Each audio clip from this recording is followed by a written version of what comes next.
Good evening, everyone. No, good morning, good afternoon, good evening, because we are live tonight for our first live stream of the season. We're a little late on this. We usually do more live streams as the season goes on. We usually at least have one or two by now.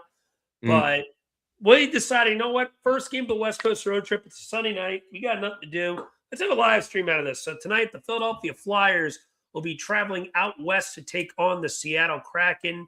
Me, Eric, and eventually Jamey. He has a little mini family thing that he's taking care of, but he told me he will be here at some point. Don't know specifically when, but he did inform me he will be here at some point. So should be a good game tonight. The Flyers come into this one with a current record of 19-10-7. Seattle Kraken come in at 15-14-6. Flyers will have Dan Vladar starting for them in net.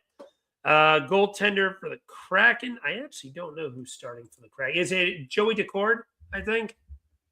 I'm honestly not sure because I've been trying to figure this out all day because I wanted to maybe pick up Grubauer in my fantasy league.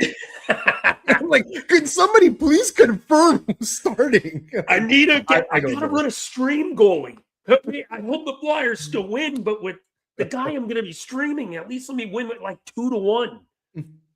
But yeah, this should be a good one. The West Canada road trip is always a pain in the ass for the Flyers.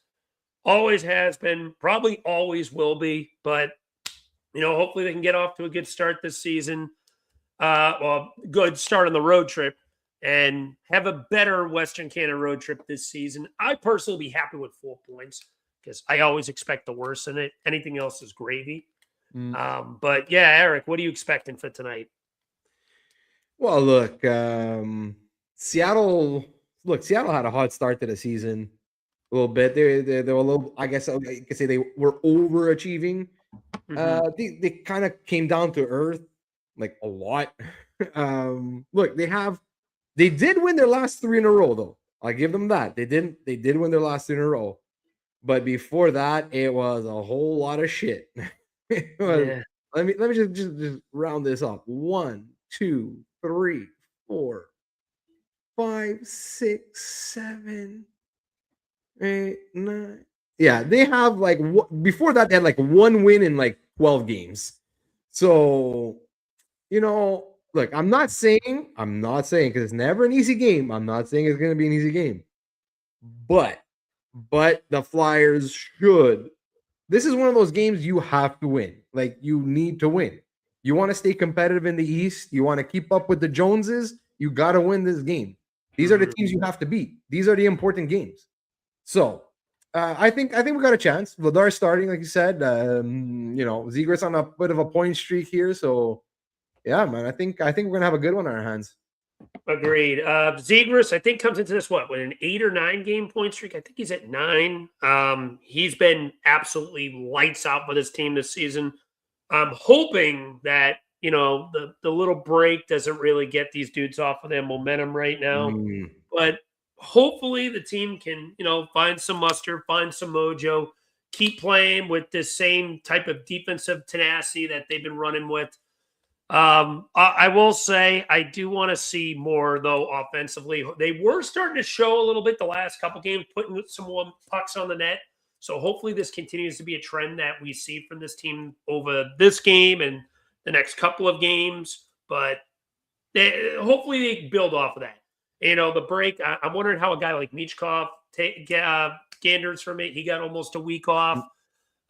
Obviously, he's been getting limited minutes. I still think a lot of that may have to do with the fact that he may not, quote unquote, be in game shape. So, well, maybe not game shape, I should say, because at this point it's been over 2.5 months, but may not be up to the shape that the rest of the guys are in. So maybe getting a week off could help him a little bit.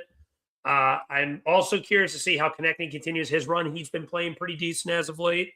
So, we'll see. I want to see them start this trip strong, though. This is probably the most winnable game.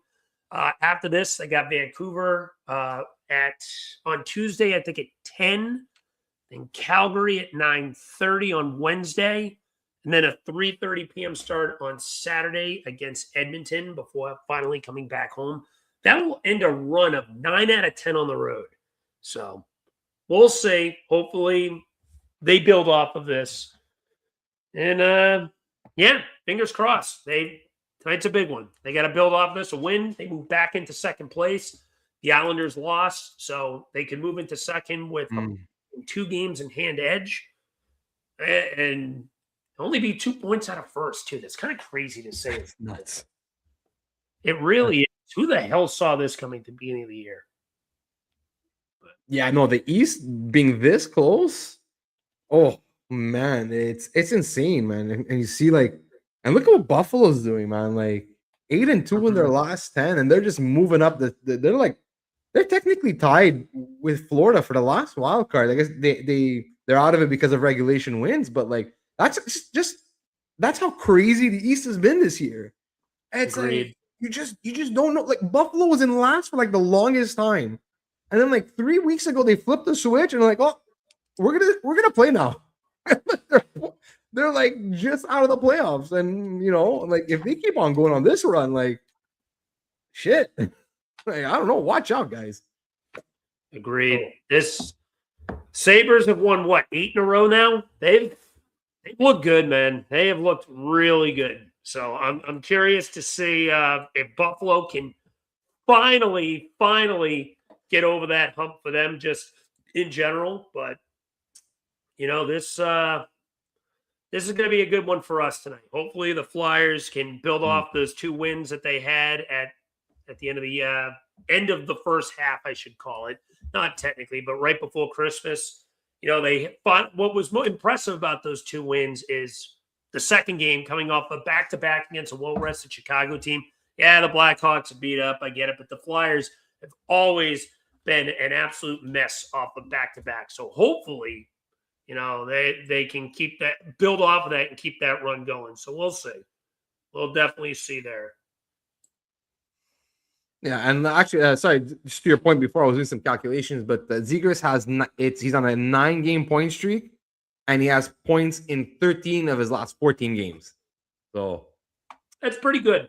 It's pretty good. Pretty good. Pretty good. Pretty good. Puck drop to be happening any moment now. Let's have a little fun for tonight's game. Who's your prediction for first Flyers goal? Oh, first Flyers goal. Let's see. You know what? Cam York. Cam York. Yeah. You know what? Why not? Let's get crazy. Let's get a little nuts. Cam York. I think Cam York scores the first goal. He's gonna bomb one from the top, and somehow it's gonna go in. And Cam York. I'm gonna go Jamey Drysdale. Drysdale's been playing well lately. I know he only's got 3 on the season, but I think something similar to what you mentioned, except maybe he snipes one from about 22, 23 feet out, and he'll do it about halfway through the first period. That is my fun prediction. Yeah. I know Drysdale, man. Drysdale's having such a good season, but like, man, if he would just be able to figure it out on the power play, like, imagine what kind of season he could be having. He's turned into I saw someone on Twitter make this comp, and this is an interesting one. He's turned into a bit of a Gustav, like our version of Gustav Forsling. Obviously not quite as good yet, don't get me wrong, not implementing that at all, but his style is very reminiscent of it. Kind of on a pace for about 40 points, but playing a very sound, strong defensive game.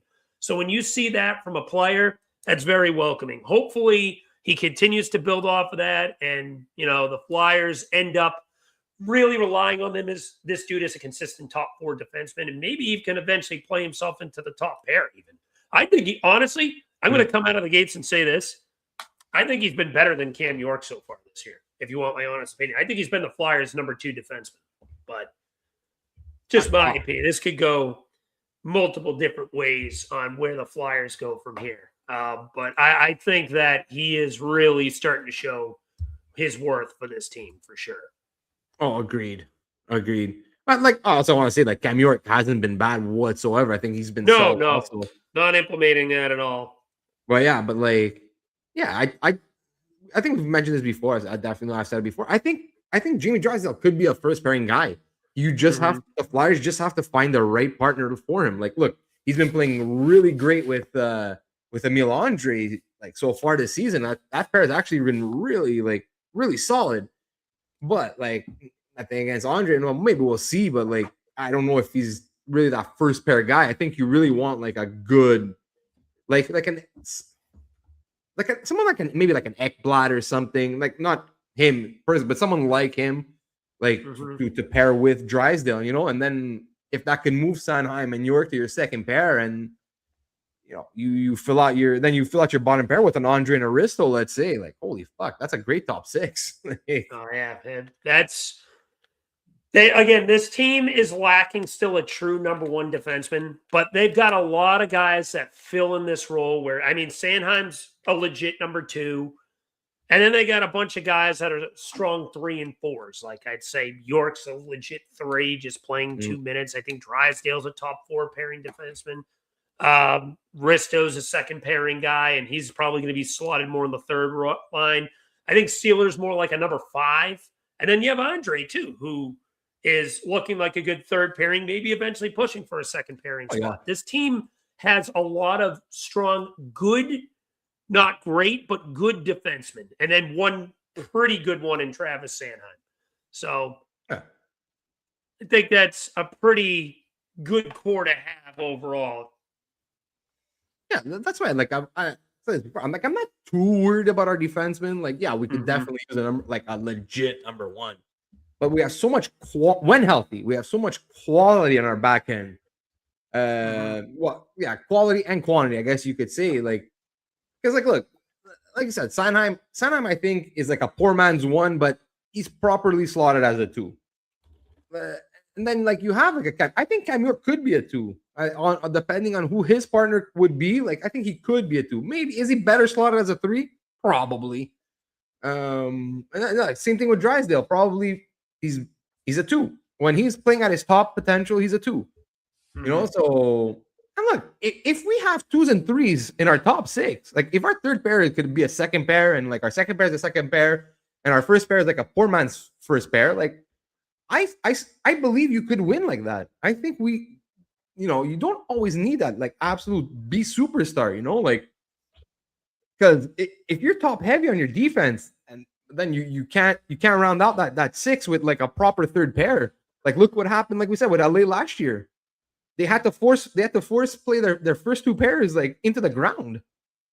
So, again, we'll see. And we know how I feel about Hiller. That's for sure. Oh my God, what a dumb coach. Just I've never been a fan of Hiller as the coach of that Kings team.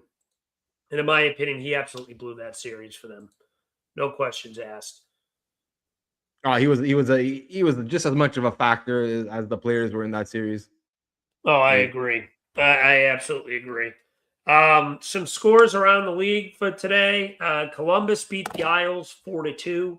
I don't know if you saw what happened between Schaefer, Stephenson, and Barzal that led to a giant cesspool in the Isles Columbus game. So no, I think it was Marshman. I'm sorry, not Stevenson. It was Mason Marshman. And he kind of went knee on knee with Schaefer. Obviously, you don't mess with the head honcho of the team or your future franchise guy. And the knee on knee, they didn't like it. And Barzal went two-handed tomahawk chop on Marshman's ankles. Took him right out from behind. I got a feeling Barzal's going to be getting a call from the Department of Player Safety for that one, and he's going to miss some time. That was not saying that Marchman is, innocent in this, but you can't be doing that. Cannot be doing that. Like, if you have an opportunity, Eric, look at the play. It's dirty. It is for sure dirty. I wanted to watch it before we went on, but I didn't have time. Yeah. It was like, well, whatever. But I don't know. But anyway, other scores: Tampa Bay beat Montreal in a shootout, 5-4. I guess Montreal was down 3 goals at 2 separate points in that third period. Came back to tie it. but Tampa ended up winning that in a shootout. Pittsburgh got 4-0 on Chicago in the first, had 4 goals on their first 7 shots. And then a little bit through the second period, Toronto's got a 1-0 lead on Detroit. Toronto's winning? Okay. What do you think of the game so far here, though? Yeah, so far, a little back and forth there.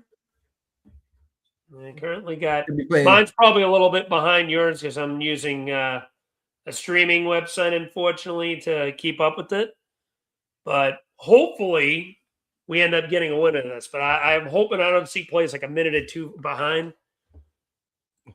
Kyle's Bush goes, let's go. I'm at 15 minutes right now. Where are you at? What'd you say? I'm at 15 minutes right now. Where are you at? 15:47. Okay, we're not that far apart. Yeah, it's not that big of a gap, but I want to get it on my normal TV. And the thing with ESPN Plus, I can get any game except the ones on NHL Network. And guess what tonight's on? NHL Network. NHL Network. I detest those games. YouTube TV does not have it either. Mm-hmm. So I'm trying to get the free trial on Hulu, but it says I already have an account. And yeah. The only issue I have is that watching when we play the Canadians because it's because you blacked out. It's like I have the NHL package with Sportsnet and TSN, the other broadcaster, has the rights for Montreal. Those games are blacked out. I'm like, fuck off. That's like us when the Bruins play the Flyers. Thankfully, my father-in-law does have Nesson, which is what the Bruins play on, so I can watch it on that. But I always get the Bruins commentators. That's the one time of the year. Outside of when they play nationally televised, then I can get it. But when they're not nationally televised, I don't get JJ and Booch. I'm near the Philly area, so I have NBC Sports Philly, luckily. That's convenient. I live in Massachusetts, unfortunately, so I have, like I said, I got to use ESPN and YouTube TV or just in general use ESPN Plus, which is what I use for the large majority of the games. Probably about at least 75, 80% of them. Like the nationally televised games, I got no issues with. This does not fall under that. Yeah, because luckily everything that's like nationally, like the national games, like in Canada, are through Sportsnet, so I don't have to have anything else. It's just the Montreal games. Just the Montreal. I will say you almost called that Cam York first goal. A bit of a shoulder save on that wrister.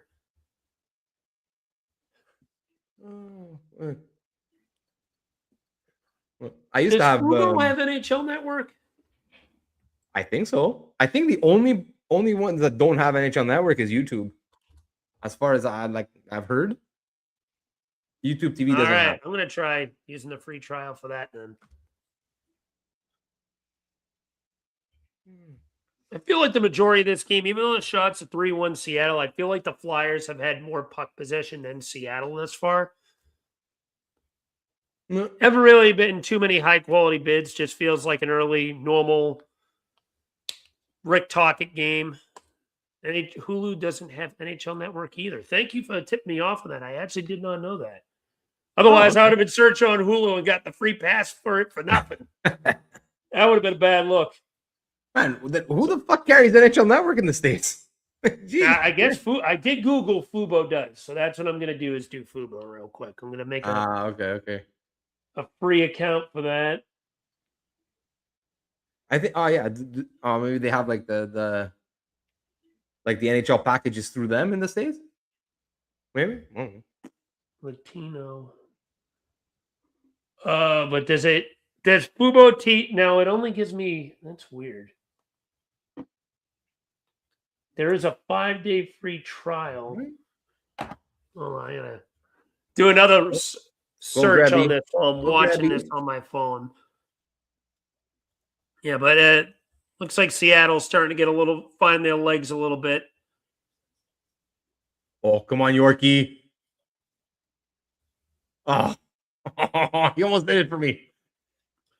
Cam almost did it. The line and kicks it up. Puck goes all the way back to center ice on mine. Yeah, like I said, I'm probably about 45 seconds behind you.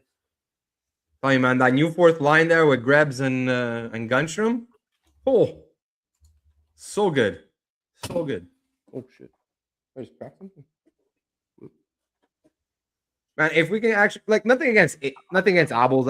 I think he's great. I think he's good. But I think they need an upgrade at 4C. They need someone a little quicker, someone that can make, a little bit of better playmaker. Because, man, what I'm seeing right now from Grunstrom and Grabenkin on that fourth line, like, together, adding speed and skill, holy hell, man. Looks like the Flyers going to be getting an early power play. Berkeley Cat and call for holding. Yeah. We'll see how that goes. All right, start my free trial of Fubo. Come on, work, please, so I can get it on my TV. And I agree. Good call there, Kyle's Bush. That definitely was a good job by Grabenkin. The fourth line did their job. Draw a penalty there. Get the power play unit out there. Let's see what you can do early with this. Yeah, because, like we were talking about earlier in the season, right? Like, what do you want a fourth line to do, man? They got to, in their limited time, they got to push the play. They got to, like, actually, push play the other way. Like, grind on teams. Actually, possess the puck. Give, like, maybe give your other lines a chance to start in the offensive zone, So, and early on the season, man, that fourth line was complete ass. So, you know what? I honestly, I hope Talkett sticks with these guys, because. But, like, what do we do with Hathaway? Like, honest question, man, what the fuck do we do with Hathaway now? Honestly, that feels like a potential trade guy soon. I feel like he would be decent on another contender, but I have a feeling he's definitely on the way out. Because now we got him and Delory both, like, scratched. So it's like, what are you gonna, like, scratch Grunstrom and fucking Grabenkin for a game and bring back D'Lo and Hathaway? Like, I feel like D'Lo is just only going to get in there if there's either an injury or a fight, or a potential need to have some grit for needing to protect the Stars. And then Hathaway, it's unfortunate, but he's just cooked at this point. Oh, but it's crazy though, because he played well really last giving them year. Much of anything. Who do we got on this part? Brink.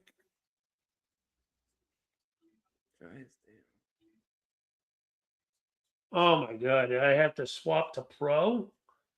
I'm not doing $90 a month. Fuck that. $90 a month? Yeah, they have one for 15, but the NHL Network only comes for if you have Pro. On the $90 package. Oh, fuck. Oh my god, I'm gonna have to watch this on my phone. It looks like. Oh, let's see. Because they have a 5-day free trial. I want to get rid of the thing right now. Honestly, knowing that. Good 1T Drysdale, but stopped on the bid. Drysdale, cross the center ice, pass it back now. Flyers on the rush. Here goes Konechny. Back to the point. Drysdale, back to Konechny. Terrible giveaway. Konechny. Oh. Zegras 1T, another stop. Flyers keep it in. Drysdale. Zegras back to Drysdale. Brink. Zegras. Oh, did he start Konechny on that? Shoot that puck, Mish.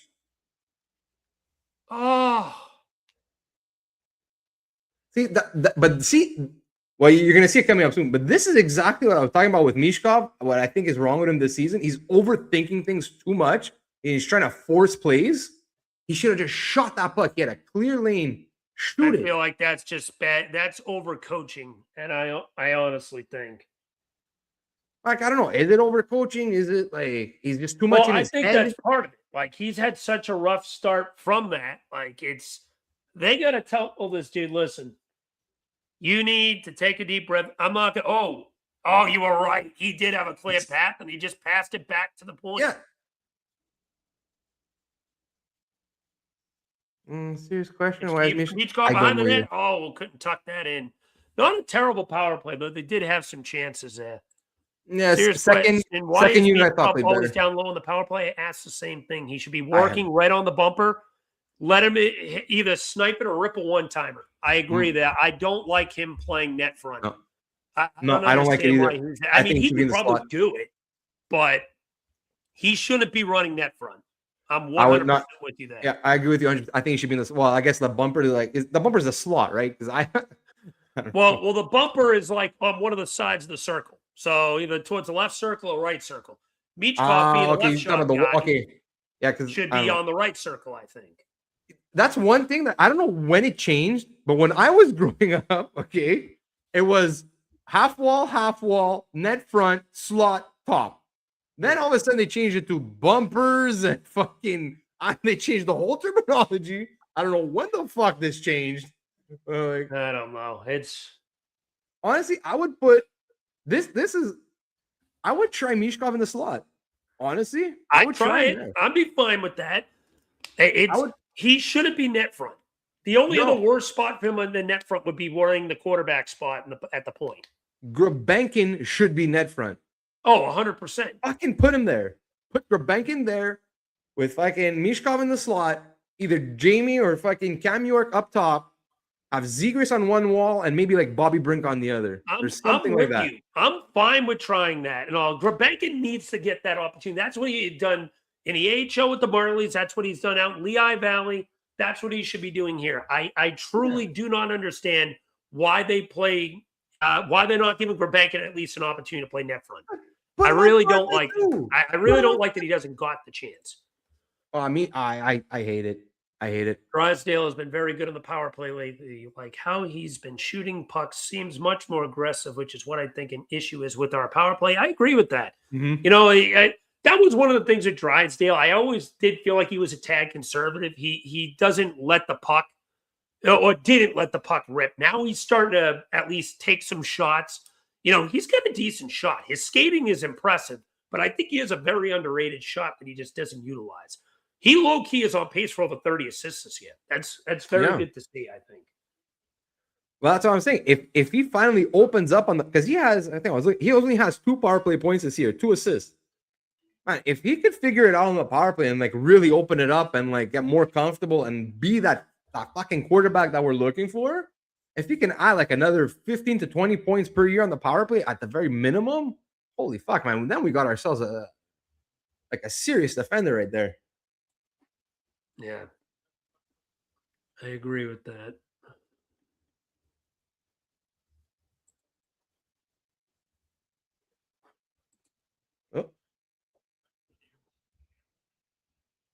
Oh, high stick. Face off. Ristolainen takes it behind the net.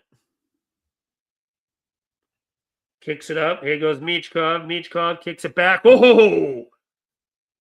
Actually like that little drop pass by Michkov to Sealer there. Sealer unfortunately doesn't hit anything, but good read there. Seattle got the puck behind the net. Oh, I fucking hate them.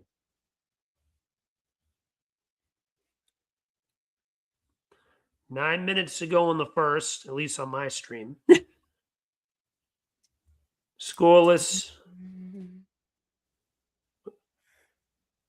What's the whistle for? High stick. Okay. Pulled out with a big save. Big save.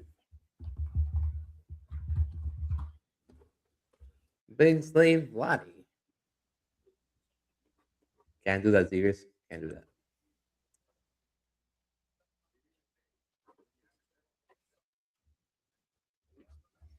Yeah. And that's why Vladar's our number 1 goalie. Agreed. Sorry, Sam. Sorry. Oh, no, there is no reason to apologize to Sam Ersson at this point. I think I think at this point.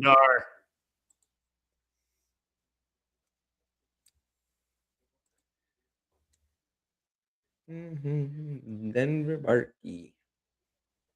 That was a nice save. And that's the type of shot that Ersson would probably have trouble stopping. I seem like he gets beat top shoulder from about 18 feet out so often. That's a shot that Vladar can stop that Ersson has issues with. I don't know if like maybe the size thing with Vladar that helps, maybe that, but Could be. come on, that I wonder what that come on, represents. I got come an on, ice. call. Where's the call? There we go. It was bad based off of that. Now we're gonna get a power play. Come on, guys.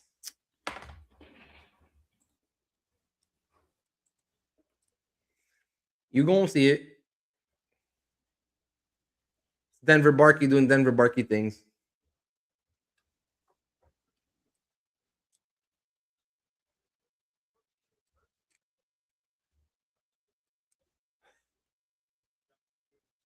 There we go.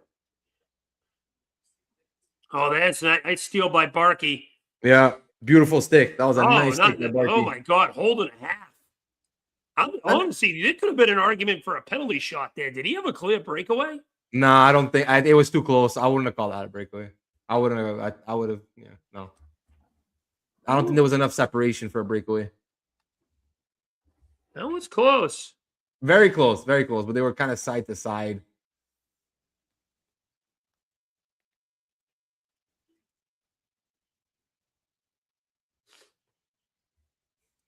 Holds him tight, pretty much tackles him down. That's another one, man. Whew. If Barkey keeps on playing like this, how do you send that guy back down?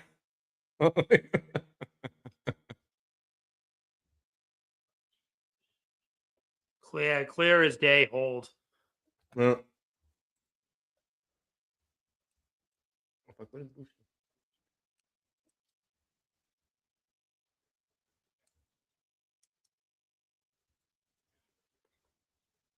I said the same thing. I thought maybe penalty shot. It was close. I'll say it was close. It was close.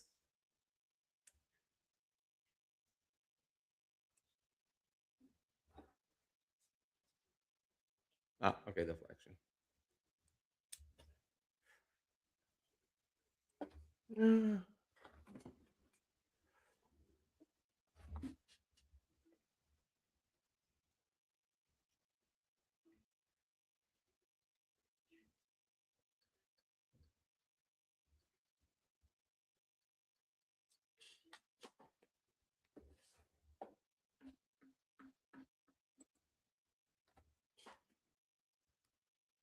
Flyers working around.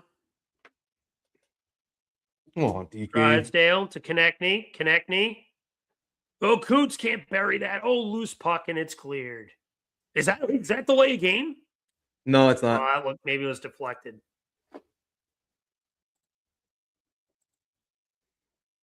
That was too, Kyle. I thought for sure that was a P shot, but maybe it wasn't a clear breakaway was the argument.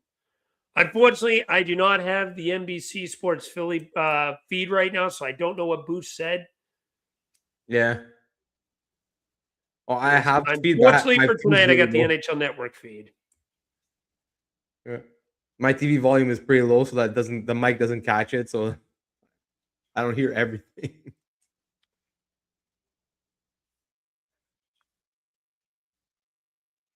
Thanks for reminding me that we traded Cutter Gauthier. Cutter. Drysdale. Cates. Zegras. Drysdale. Konechny. Brink. Konechny to the just over the net.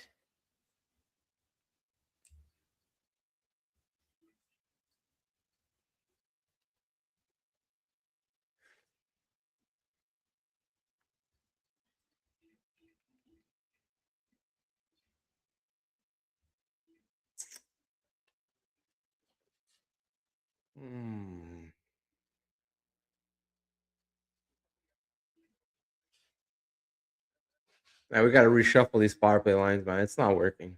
They haven't. I don't know why they won't put Zegras and Michkov together. That's at least on the power play.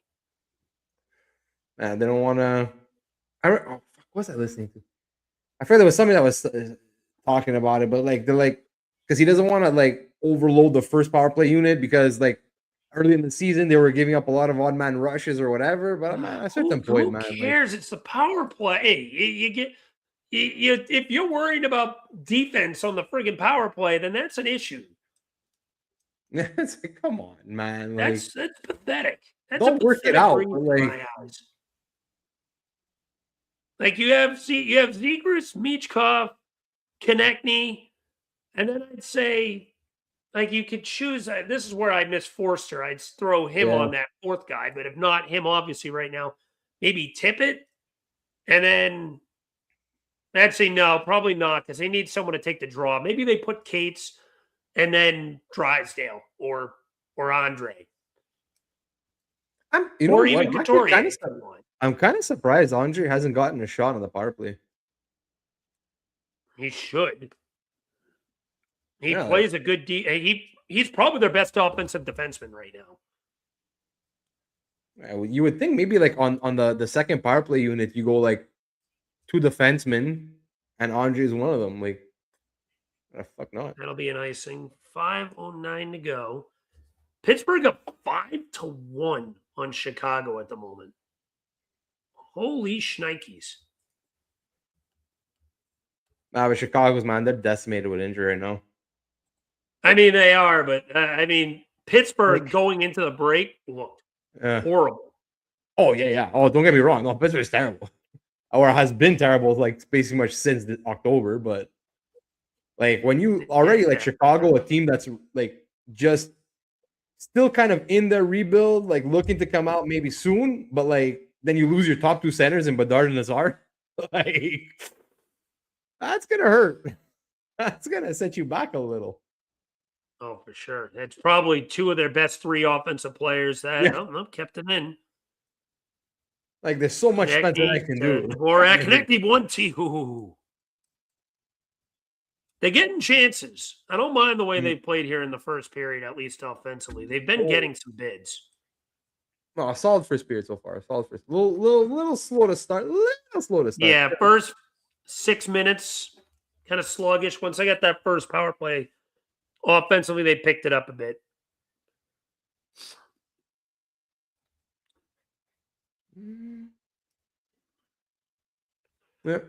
Yep. I agree, Kyle. There goes Grabankin. Grabankin behind the net. Shot wide. It was Abel's.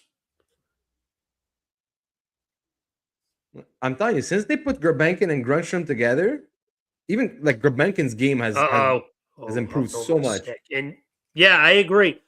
Listen, I had a conversation with someone about what happened with Grunstrom the other night when he ended up getting double shifted towards the end of the game against Chicago. And I don't want to make it sound like I'm anti Grunstrom. I think he's actually been a very nice fill-in for that fourth line. Him and Grabankin, along with Abels. I mean, Abels is probably the weak link of them all. Yeah, have all looked like a solid fourth line for the last couple games. But I did not agree double shifting Grunstrom. I heard someone's like, listen, he's got 4 goals already for the team. Why not play him? My guy, his career high is 19 points. No disrespect to him, but he is what he is. He's a fourth liner. I'm not double shifting him. But that's why he's effective. He's effective because he's just a really effective fourth line player. Exactly. Oh, I agree with that. Just keep him there. And Grabankin again. He has looked good tonight. Grabankin, I feel like we've called his name a couple of times. He's having a good night so far. Ooh, Brink took a bit of a hit there. Did you hear Elliot Friedman talk about some of the stuff? And Anthony DeMarco with a couple tidbits as well. So apparently the Flyers, number one, are in potential talks of extending Christian Dvorak. Few people don't believe he's going to make it out to free agency. Yeah, I heard Free say that yesterday. I will say I am very so on this as long as it is a short-term deal, as we've discussed on the Flyer episode. But I wouldn't mind about him having a long-term deal if they didn't have Sean Couturier. If they didn't have Couturier, it wouldn't bother me at all if they brought him back for 4 or 5 years.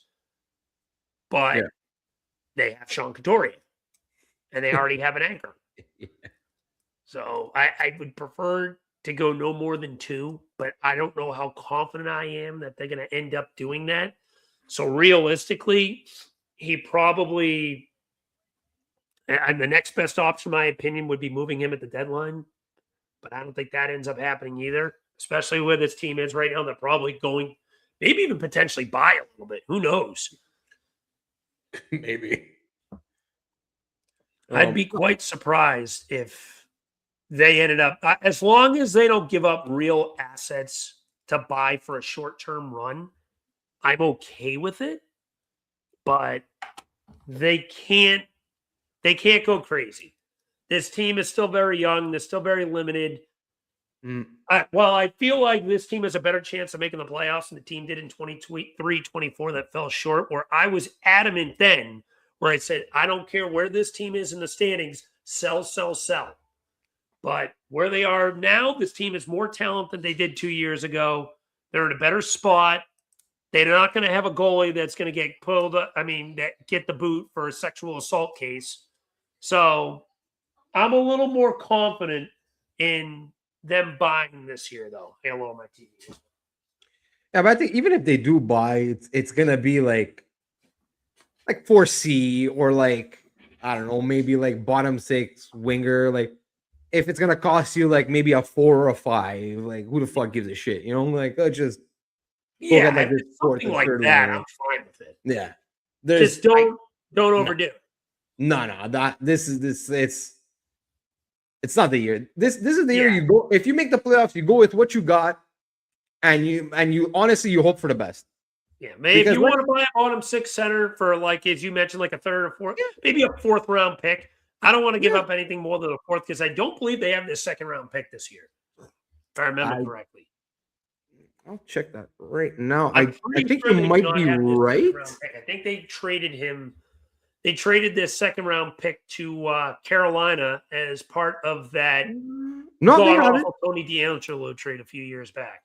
No, according to Puckpedia, no, they have their 2nd.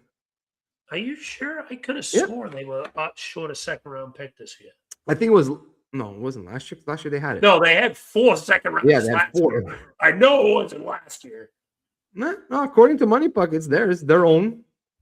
That I think all the DeAngelo trades, all the DeAngelo pieces are finished. I think it was a couple. I think last year was a third that we had left to give up. Oh, nice little side shot there by Michkov. I'd like to see him do that more too. That's another thing with Michkov we haven't seen as much this year. He's not trying those angle shots as much. No. You notice that? Yeah, no, he doesn't. From down low, just take that a crazy angle shot. He made a living off that last year. He scored a couple of them off that. Yeah, at least 3. This year, I don't know if Tocchet's told him to not do it or he just doesn't feel confident enough to do it right now. But there's a steal. Konechny shot save. Shots are 11-6 Flyers with a minute to go in the period on my end. Or just about a minute. Yeah. 1T Zegras. Oh, that just went wide. I feel like I've seen Grubauer stretch at least a half a dozen times this period already for a save. At least. Oh. Big save to end the period.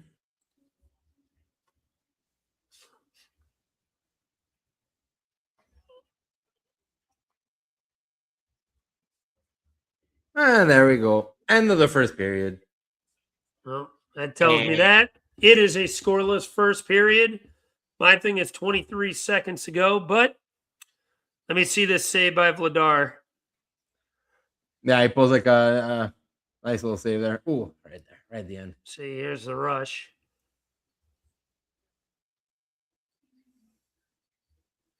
Larson shot blocked. 3, 2. Oh, good stop there on the 1T. Yeah. Got the pad down. The puck did go in, but it was after the period ended. No, yeah, that was after just deflected in. No. Bueno. All right. Well, that's it. Not a bad First period is over. Solid period. Solid period by the boys. Yeah, I'm happy with the way they played that period. Shots 11-7, I think, in favor of the Flyers. They did have 2 power plays, which kind of bumps that shot total up a bit, but they looked good. They cycled the puck. I think Grubauer had a very good period for Seattle, but he made a couple big saves. Grubauer. Got to give it to him. He's having kind of having a bounce back season, Grubauer. Oh, he had. I mean, there wasn't much lower for Grubauer to go than where he was last year, but he's having a nice little season. I can agree with that. Maybe Edmonton should have called Seattle instead of Pittsburgh. Yeah, no shit. Edmonton, your exposures are showing. Well, man. But anyway, I heard the timetable on Jari shouldn't be too long anyway. I think he's like week to week or something. I still don't think Jari was the right guy for them to go for, but hey, we'll see. Yeah. No, but look, for me, the big concern so far in this game, it's the power play, man. Like we were saying, I don't know, man. 2 power plays, no goals. Something's got to change at some point there. I have to agree. Power play, not cutting it, but they really got to. They got to change the lines. I honestly, I agree with you. I know I sound like a broken record. Put Zegras and Michkov together. I don't care about their defense. If it means you're going to bolster the power play a little bit, but occasionally give up a shorthanded goal or shorthanded bid, bare minimum, I'm confident enough that Vladar can make some stops on those. I'm sorry. They've got to. If it's me with the current team lines that they have right now, I'd go. Let's see. Maybe if you're going to put Couturier on the first line just for the face-off presence, maybe you can go Couturier net front, Konechny slot, Zegras and Michkov at the 2 bumpers, and Drysdale at the point. And on the second one, you can go Cates, Brink, Tippett, Grabankin, and Andre. Why not? I'm checking something out. Zegras. Put Zegras here. Why not put Andre there? Oh, maybe we'll try Andre there. How about this? Okay, maybe this might be better off. Well, no, it wouldn't be the second unit. It should be it should probably be the first unit. I'm going 2 defensemen on this unit. Okay. But I'm going Grabankin. Oh, fuck. Who's going to take the face-offs, though? Oh, fuck it. Zegras can do it. I'm going Grabankin net front, Mish in the slot, Drysdale up top. You have Zegras on one wall and Emil Andre on the other wall. That's spicy. I don't know. That's spicy. Okay. Or worst case, you know what? Grab and Andre, put them on PP2. But, if you don't want to put them on the first. Wait, who's your face-off guy? I would just put Zegras. All right, so we're gonna automatically lose 20 seconds on this power play, but at least it's a little spicy. Yeah. So you know what? Hey, we lose the face-off. Grabankin goes into the corner to get the puck. Yeah. Let's figure it out. But look, they got to do something. They got to figure something else out, man. Like, come on. You know what? Agree. You started with Couturier, and then he runs to the bench after he wins the face-off, and he makes a change. I don't know. That's what they should do on 3-on-3 more. That's something I have screamed about. Have Couturier out there for the face-off, and your first when you go into 3v3 overtime, it should be Zegras, Couturier, and maybe Drysdale, and then when you win the face-off, send Couturier out and bring Mich in. And go Zegras, Michkov, Drysdale. Or if you want to go Sanheim, I'm fine with that too. But I would probably prefer Drysdale because he's faster and he's better on open ice. But like we said, man, they got to change it up a little bit. Like it's clearly not working. Like there was a which game was the Chicago game where we got like 2 power play goals or something? I think it was 2. Yeah, I'm trying to remember now. Anyway, one of the 2 last games before the Christmas break, where we had actually had scored a couple, But like before that, it was dry, man. Like fucking Sahara Desert dry, bro. Like so, we can't. Like, come on, change it up. We gotta like freshen it up a little bit. Get some About as guys. dry as my wallet after Christmas shopping. But like, let's figure something out here. Like again, and like we've said, like Grabankin, man, get him in there. Try him net front. You know he can do it. He did it in the AHL. I'm with you there. Give Andre a chance on the power play. Like, guys, it's not. It stinks too, because Cam York was brought here to be that guy when they drafted him. He was the quarterback of Team USA in juniors. Yeah. And he just hasn't materialized here. It's crazy to think about that. Cam York just does not have the power play skill set that we thought he was going to have. And better. You can try him again, but you go 2 defensemen. The second unit, I think you should go 2 defensemen. Yeah. I don't mind. Like either way. Like after the penalty, it expires. Like you need 2 defensemen on the ice, so you might as well go 2 defensemen on the second unit. Mm-hmm. But I have to say though, at least I think like he could be better. But I find this year though, York has been better on the power play than years previous. Yeah. Let me see if I can find. Give me 1 second. I know I'd written some stats down for the last pod, and I don't know if I put it away or. Oh, where is it? Nah, I think I lost them. I threw the paper away. But no, I'd like just under 50% of his points this year are actually on the power play. Yeah, he has actually been half decent on the power play. Oh, that's it. No, no. 6 of his 13 points on the season so far have been on the power play. So it's not there. Like, look, not great. Clearly not great. Okay, but it's something. It's okay. It's tolerable. I think it's a good word to use it. Yeah. No, but man, we need to get ourselves like a legit quarterback. We need one. Few other interesting news tidbits out of Flyerland too.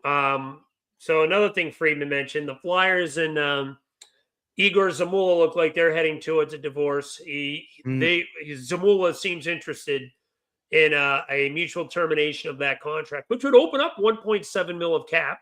So I'm more than for that. He's obviously doesn't have a spot here. I mean, you got your 6th defenseman, and Juleson's obviously the 7th. So he's what at best the 8th defenseman. Yeah. Oh, right now, yeah, he's 8 or even 9. And Ty Murchison has entered the fray, and he played well. So yeah, no, he's just falling way back in the depth chart, and it sucks because I think the Flyers missed a boat on trading this guy, just getting any kind of asset for him. Yeah. Because look, I don't know how serious this was, but like I remember at the beginning of the season, close to the beginning of the season, I think if I'm not mistaken, it was Anthony DeMarco that he even reported that the Flames were interested in Zamula. That is true. They did state that. So I don't understand why they didn't take advantage of that opportunity too. But here we are. And now you got some dead weight in Zamula. Hopefully, like we just talked about, they do make a move and trade him and try to get an asset. But I think the termination looks like the most likely venue here. But hey, it frees up the cap. I would have been fine even getting a 7th back for him. At least you get something. Odds of the 7th ever becoming anything is slim to none. But again, you get something. Well, I don't know, man. Like the organization's like obsession with this guy just absolutely killed his fucking value. Because now like you're clearly at none. He has 0 value right now. Especially the way he played, like when he was actually in the lineup. Like he wasn't good. Like and last year he was kind of I guess you could say, because if you actually looked at some of his numbers from last year, they weren't terrible. But then like I don't know. I think he was being carried by Risto, especially early in the season. Of course. He was being sheltered on the 3rd pair. He played with Ristolainen, who obviously is a much better defenseman than he used to be. And being sheltered on 3rd pairing minutes means you're going to get easier matchups. Now he doesn't have Risto. He was being played with Juleson. He was being played with Sealer, who obviously isn't playing as well as he did last year. Mind you, I don't fully blame Sealer. Just want to mention this. I think it has a lot to do with the scheme. He is much more proficient in a scheme that is shot blocking heavy. That's his forte. He's ballsy. When he blocks shots and is able to play his physical style more than cutting off passing lanes and keeping teams to the outside, that fits more of Sealer's game, is a physical style. While the Flyers are better defensively, I don't believe they're as physical, if that makes any sense. But yeah, like, one other sorry, did you have one last thing? No, I just want to say, just on Sealer, quick, like he's still solid, man. Like he's still, he's a number 5 defenseman. But I feel like he's even more like a 6, honestly, in my opinion. But like, look, he did what he had to do for us the past couple of years when like we were really like depleted on defense. Like, look, he served his purpose, but now look, at the end of the day, he is what he is. Yeah.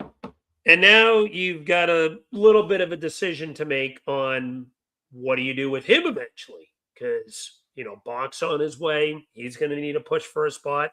Hunter McDonald could always push for some spots. I think McDonald's falling down the depth chart, him too. You think so? Oh yeah. So he's definitely been surpassed by fucking Ty Murchison. Murchison's another guy. Yeah. I'm honestly curious. Well, that not the same style of play, but like I'm curious to see what like maybe that Jordan Kyrou can eventually do. If he's ever like gonna get a shot or what. That's an offensive defenseman right there. He has been racking up points in Lehigh Valley. I'm happy for that kid. He looks like a player. That looks like a steal of a trade by Danny. Like that is nailing these fucking like out of nowhere, like, oh yeah, AHL trade. And then you're like, what the hell, man? Like, he gave up a guy that was being basically scratched every night and was barely producing. And for a guy that now he's almost like your number 1 defenseman in Lehigh Valley. It's insane. That, like I said, that looks like a steal of a trade. So if he could become something in the NHL, who knows? But hey. And how about with another interesting tidbit to talk about right now is Bobby Brink. He's been mentioned a little bit in trade talks with the Minnesota Wild. Anthony DeMarco came out with that piece. They did say the Flyers are in quote unquote no rush to trade him. But I also think that's just Danny Briere being Danny Briere saying, we don't want to move him. But if something comes along, just to try to get some extra value out of it. I think he's the odd man out. They have Martone coming up. Barkey's obviously here now. When Forster's back next year, he's going to garner a spot. I mean, obviously, Alex Bump's eventually going to push for a spot too. So someone's got to go. At least one, probably 2. But at least one guy. Bobby Brink just feels like the odd man out. Oh, clearly. Like I'm sorry. Like I like Bobby Brink. Don't get me wrong. He's a nice player. He's a third player, and third line.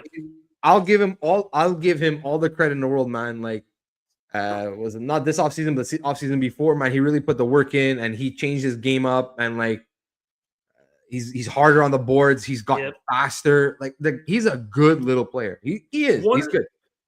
But one of the big knocks on him was his skating, and it looks so much better over these last couple of years. Bobby Brink's skating, Michkov should go to Bobby Brink's skating coach and see if that can help him 100%. Too. Well, that's why Michkov, and like he said, he wants to stay here and train. I'm so happy about that. That's perfect. And look, you look at what with the Flyer, and you know what? Like at the end of the day, like I remember I used to laugh at all the time. It's like, we're not worried about his skating, we'll fix it. Like, fuck, how many guys are gonna fix their skating? And I would laugh, and I'm like, well, you know what, man? They fixed Forster skating, they fixed Brink skating. Even like, he's not here, but like, what's his face? Mike Knubel's son there. Like his skating has improved like hell. Like I don't know if like the Flyers got him or sent him somewhere or got someone to work. I don't know. But like, the Flyers tend to fix these guys. This is why I always say when people friggin' bug out about a player skating out of the draft, I'm like, name me an 18-year-old that is an elite skater. Skating potential, sure. But there are so many examples of guys who are not good skaters out of the draft that come out and end up being really good, at least good to really good skaters once they get a couple years under their career or get the correct coaching. Skating is something you can coach. I've always been adamant about that. So, 100%. You can always work on your skating. You can always fix your skating. You can't teach skill. That's one thing. No. I'm sorry, you can't. You always bet on the skill. Well, he's not a great skater. We could fix that. That's unless you're just a lost cause completely. But like, I'm sure the scouts can see that. Like, no, this like he's just terrible. But like at the end of the day, like a lot of these kids, a lot of time, you know what it is? It's strength. It's strength in your legs. Like you're drafting a kid at like 17, 18 years old. You know, it's like they're not mature yet. They're not fully mature. I'm sure they're not like fucking deadlifting or whatever the fuck it is. I don't know, like leg press, whatever. So once they get stronger, once their body matures and they get that lower body strength, and then you see how it improves. And then there's all kinds of skill coaches, skating coaches, whatever, to improve your skating. So you know what? If you want to take a chance on a kid that like he may not have the best stride or the best crossover, whatever the fuck, I don't know, whatever you want to talk about. But you know what? That's something that's fixable. But you can't teach skill. That's the one thing. I'm sorry, you can't teach talent. Yeah. So bet on the talent, guys. Bet on the talent. So let me ask you this. Do you think Bobby Brink inevitably gets moved to the Wild? And if he does get moved in general, do you think it's sometime this season or do you think it's an off-season move? Look, I think he gets moved. I think he does get moved at a certain point. I think it all depends on injuries, to tell you the truth, whether he gets moved in season or off season. But now look, we've been pretty healthy so far. Like obviously minus the big one in Forster, yeah. Like he's gone long term. Like knock on wood, there we've been like pretty fortunate when it comes to injuries this season. Like whatever, we lost York for like a little period of time. Dvorak missed a game. Vladar missed one game. Like nothing. So again, like knock on wood.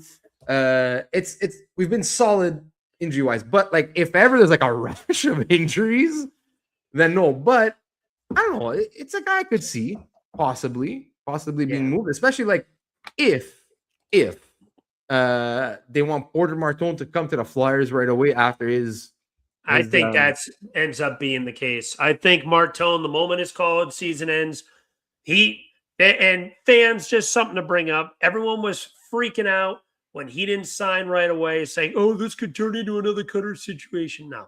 That was a one-time anomaly thing. Martin, simply put, playing his college year. He's even I think it was Jackie Spiegel that reported this. That said Martin says he watches all the Flyer games. He's excited to be a Flyer. He's ready to put that jersey on. I think it's happening at the end of the year. I really do. I think he comes in here with like 3-4 games left in the season, is inserted instantly into that lineup, probably in a third line role, and we're locked and loaded. He makes that team right out of camp next year too, and you suddenly have both the blue chip winger prospects here. You sign Zegras to the extension he gets. Next year, Flyers are going to take another step. They got their 2 blue chip superstar wing prospects ready to go. Zegras extended. I'm pumped for where this is going to be going soon. Yeah. Look, the only way I see that like Martin doesn't sign with the Flyers after this year, like after the season is over, is if his team goes like really deep into the Frozen Four, maybe goes to the championship game, whatever, and the Flyers are like somehow completely out of it, like no chance of making the playoffs or whatever, then I could see Martin maybe doing something like Alex Bump did, where it's like, you know what, he's like, why am I going to play one game? Fuck it, let me just go to the Phantoms and like, you know, go on especially the way the Phantoms are playing this year, like they're actually a good team. I could see him maybe possibly like saying, you know what, we'll just sign it in the season, sign an ATO, go on a playoff run with the Phantoms, and then comes to camp and signs a contract after, and then comes to camp. So it's the only way. But again, I think the Flyers still we're going to be in the hunt. So honestly, I think it points more to him actually signing, because I don't think we'll be completely out of it. So maybe they'll want him for that extra push, you know? Yeah. Ooh, big save. I think it's more likely than not. If you mention that, I think that's a pretty accurate statement, that if they're like out of it and there's like 1 or 2 games to be played, his services are probably better in Lehigh Valley, a team that is likely making the playoffs this year. So Why not play him down there, get some playoff experience, even if it is in the AHL? So that'll be something to definitely keep an eye on over the next few months as we get closer to the end of the season. And look, at the end of the day, I think also the Flyers have to leave it up to him. I think you don't want to don't rock the boat. Don't rock the boat. No, of course. Just leave it up to him. You know what? As soon as this season is over, as soon as he plays his last game, then you go up to him and you're like, okay, what do you want to do? And if you're out of the playoffs and you're like, look, there's only gonna be 2 games left. If you want to sign right now and play those 2 games, go right ahead. No worries. But if you sign, you can't play for the Phantoms. Yeah. If you want to go on an extended run with some of our, like Denver Barkey, with Alex Bump, with all these guys that you're going to be teammates with in the near future, then you know what? We sign your ATO, you go there, and then come whatever June, whenever they finish with the Phantoms, we sign your contract, and there you go. And then you're up with us next year. So I think that's the thing. I think you just have to leave it up to him. That's it. Leave it up to him and see what he wants to do. So as we've been talking, we are now early into the second period. Shots currently on my thing showed 10-9 Flyers. So I guess they took away one of the shots in the first period that the Flyers had because they originally did have 11. Oh, good save, Vladar, right in the bread basket. Takes a whistle at 18-19 to go in the period.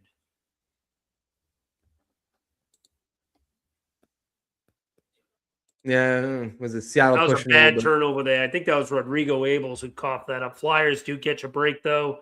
Vladar in position.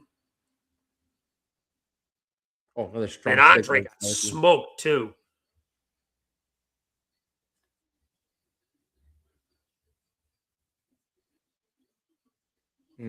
Still scoreless here. Fernet. Tippett takes it up. Oh, cross ice doesn't go.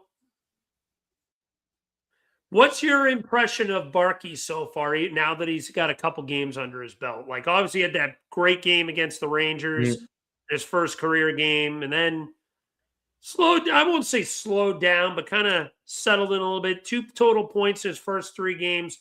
What you think of Barkey so far? I think he's been good. Honestly, strong sticks. You look, even just the play that you were talking about now, if you saw, right after Tippett lost the puck there, he got the puck back and then dumped it into the zone for a change. But still, he has a strong stick, man. He's been making plays. He's, if maybe we can get him a better center than I think we can say that about every one of our wingers. I will say one of the things about Barkey that really stands out to me that I like, this guy knows how to draw penalties. He finds ways to draw penalties and get under the opposition's skin. He's a really hard worker, and I love that about his play. Oh, yeah. Kid's got a motor. Absolutely. Flyers working it around. Back to the point. Konechny. York. Oh, 1-T. Uh-oh. That puck is cleared. 16:43 to go in the second.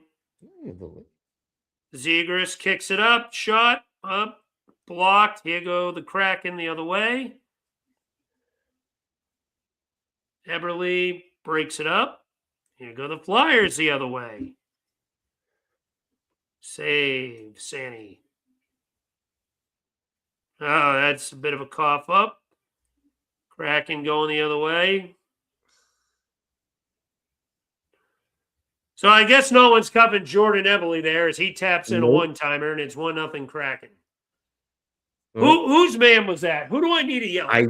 I honestly don't. I'm not 100% sure on that play. I'm going to look at this replay. I am yelling at someone because that's not on Vladar at all. Who the hell missed Jordan Eberle there? I need someone to yell at. I don't know. Could it have been maybe Drysdale's guy? I'm not 100% sure, but he was covering the far post. It was Drysdale or Michkov. Also, maybe even, you know what? Noah Cates. I think he came up too much there. I think if he holds his position, let the defensemen stay where they are, I think it looked like Noah Cates kind of jumped that a little bit. And he left the slot wide open. There was some level of miscommunication between Drysdale, Michkov, and Cates. Yeah, there was nobody covering there. Well, somebody lost their assignment or has lost their I man. think Noah Cates is the biggest one that kind of catered this a bit. Ooh, nice pass by Bark. He's got to cover that spot. I think if Cates just holds his positioning, trusts the defenseman to hold it, to play the body there, we probably don't have this issue. But Flyers seem like they play better playing from behind. Let's see how it goes. What a surprise. We let in the first goal of the game. Who'd have other thunk news, it? water is wet. Can you bet on that? Because I don't gamble, honestly. Like, oh yeah, you can bet on first goal scored. I swear to God, think the Flyers to allow the first goal every single time. Yeah, hey, you're gonna win a lot more than that. They had a streak of 17 of 21 games before their 2-game win streak. I think they scored the first one in both of the games they won prior to the break, right? I know for sure they did against the Blackhawks. Mm-hmm. For whatever reason, the Blackhawks game is the one I wasn't sure about. Yeah, it's possible. Yeah, I think that's on Noah Cates. The more I watch that, I don't know why he's coming up like that.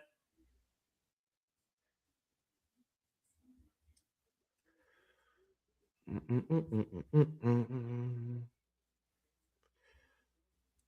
think Vancouver's the first one. Also, Eric, I need to thank your Philadelphia Eagles. Because of them, my Patriots just clinched the AFC East today. Oh, yeah. Appreciate that you guys beating Buffalo. No problem. It was my pleasure. With that being said, I had nothing to do with it, but my pleasure. Yeah, you're right. Here we are now. Second scored period, 14:31 to go, 1-0 Seattle. Yeah, we scored the first 2 goals the last 2 games. Before the break, we did. Stevenson takes it up the ice, but loses the handle of it. Flyers taking it back behind the net. There. Little dump and chase, nothing new there because the Flyers love that. Ooh. Here goes Beniers up ice. Beniers. And it's held by Vladar. And Cal Raleigh, the Mariners' superstar catcher, is at the game tonight. Oh, is that the guy that was walking on the stairs?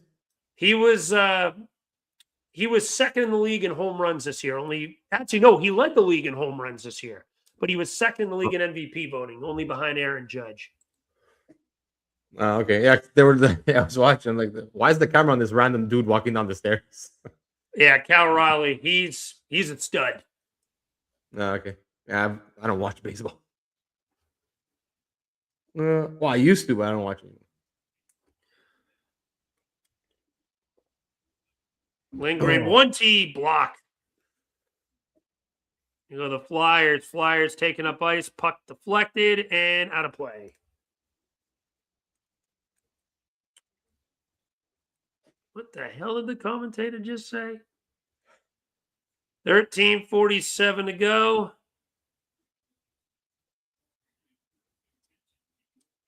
Yeah, I got to say, the more I look at that, the more I think that was Noah Cates. Yeah?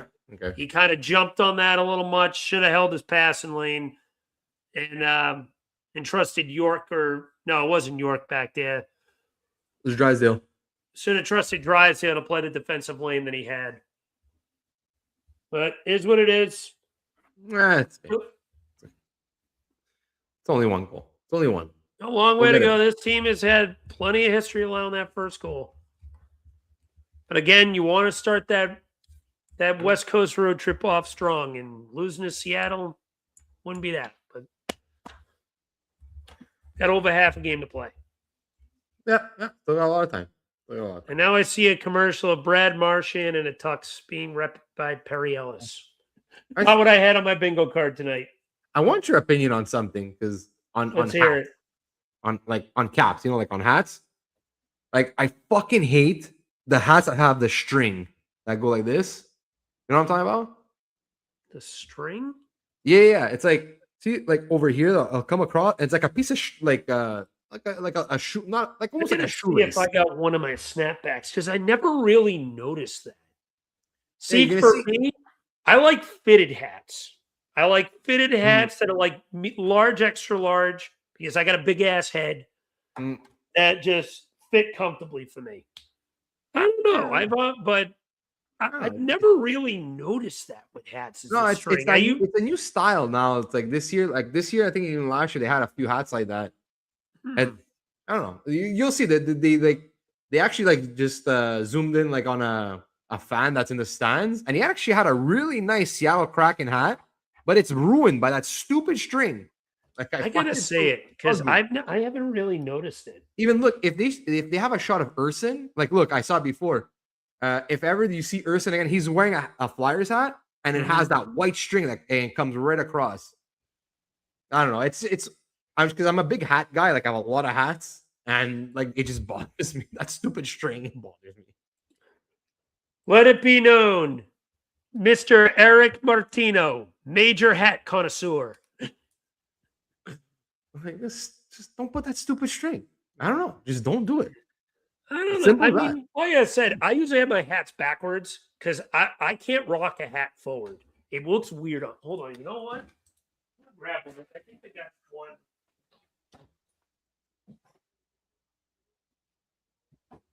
I'll wait till next commercial. But I got some hats, and when I rock them forward, it just looks like I got a big bulge sticking out of my head. I got like an alien head. It don't work for me. I used to rock my hats backwards all the time too, like especially like the fitted ones I used to have. But I don't know. At a certain point, I'm like, you know what? And then I lost both my fitted hats that I would wear all the time. Mm-hmm. So then I started wearing I started wearing more snapbacks, and I've actually funny story. I went to a music fest. It was like I went to like a 2 3 day music festival, and I was wearing like a snapback, but I was wearing Yeah. it backwards like all day, and I got this massive fucking mark on like what's it called? Like oh man, I'm blanking like a tan line. I got like you just see like a half circle, like, and the rest is white. I looked really stupid for a couple days. First world problems. I guess so. 11:48 to go in the second. Still 1-0 Kraken. Flyers with the puck behind the net. Puck is coughed up a little bit. Here go the Flyers on the rush. Barkey has the puck stripped away, but the puck is handled right around center ice and kicked back to Seattle back at their own blue line. Goes D to D. That pass is handled then by Vladar behind his own net. Sanheim kicks it up, kicks it to Tippett takes it up to center ice, passes cross ice. Barkey, oh yeah, Tippett in front of the net, just missed that. That was a If nice he play by hits that Barkey. pass at Tippett, he's 1-on-1 with the goalie from about 5 feet out. Stevenson with a little dump. And that puck went out of play.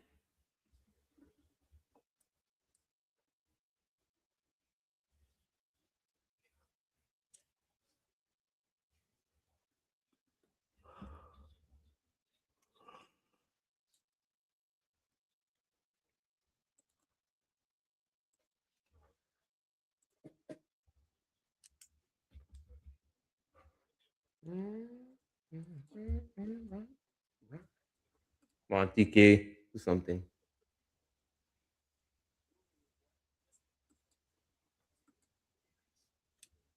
Ooh. Oh. Would you say the Flyers committed a penalty? No. Oh, Okay. you said PK at TK. I think you said Yeah, I going on like that. TK. I asked TK to do something. And TK did not listen. No, he did not comply. 10:35 to go in the second on my end. Yeah, I got 951. Konechny misses that pass terribly.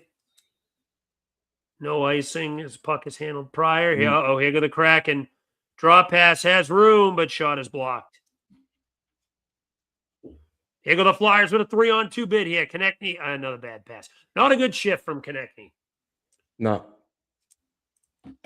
That's 2 missed passes.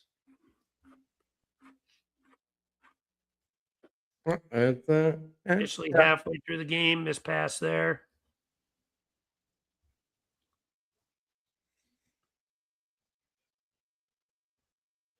Oh, God, bad turnover. Oh, good save, though, by Urson. Vladar. Vladar, brain fart. Leave me alone. Nah, like Kyle said, not a great second period so far. And yep, he's right on the money. Yeah, he got that one with his right arm, blocked that one off. Oh, good. Man, where would we be without Flyera this season? Holy hell. Holy hell. We'd be right back to where we were last year, running the goalie carousel. Absolute hell. You see what Kyle wrote? Look what Kyle wrote. Another great save by Vladar.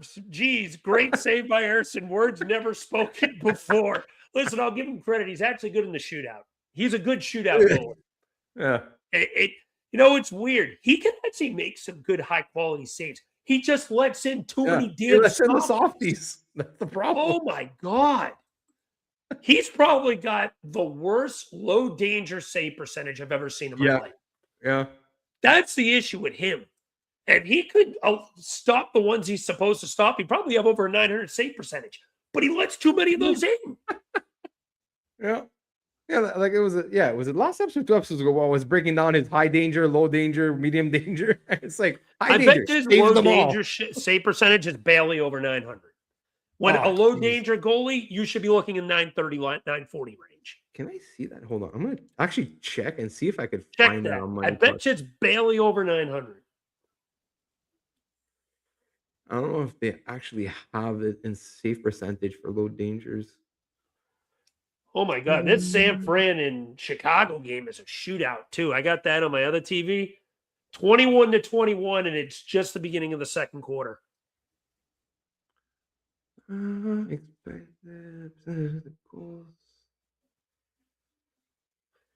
my God. Kate's got walked on that friggin' before that Vladar save. Noah Cates got fucking walked. Percentage sharpness blocked by teammates. Goal percentage.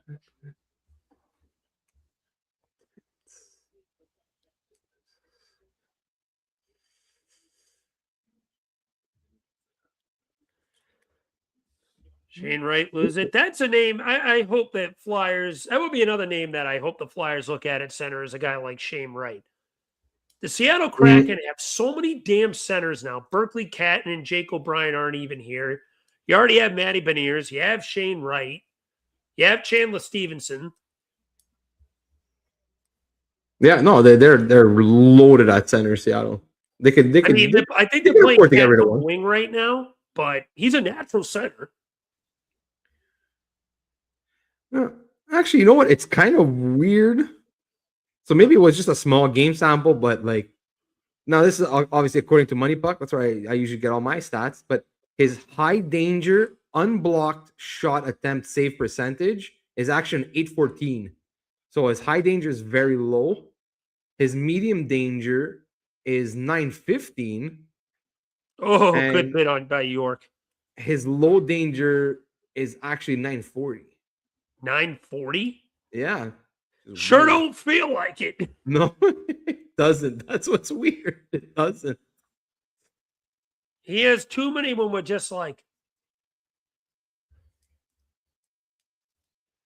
But I expected high danger unblocked shot. Expected.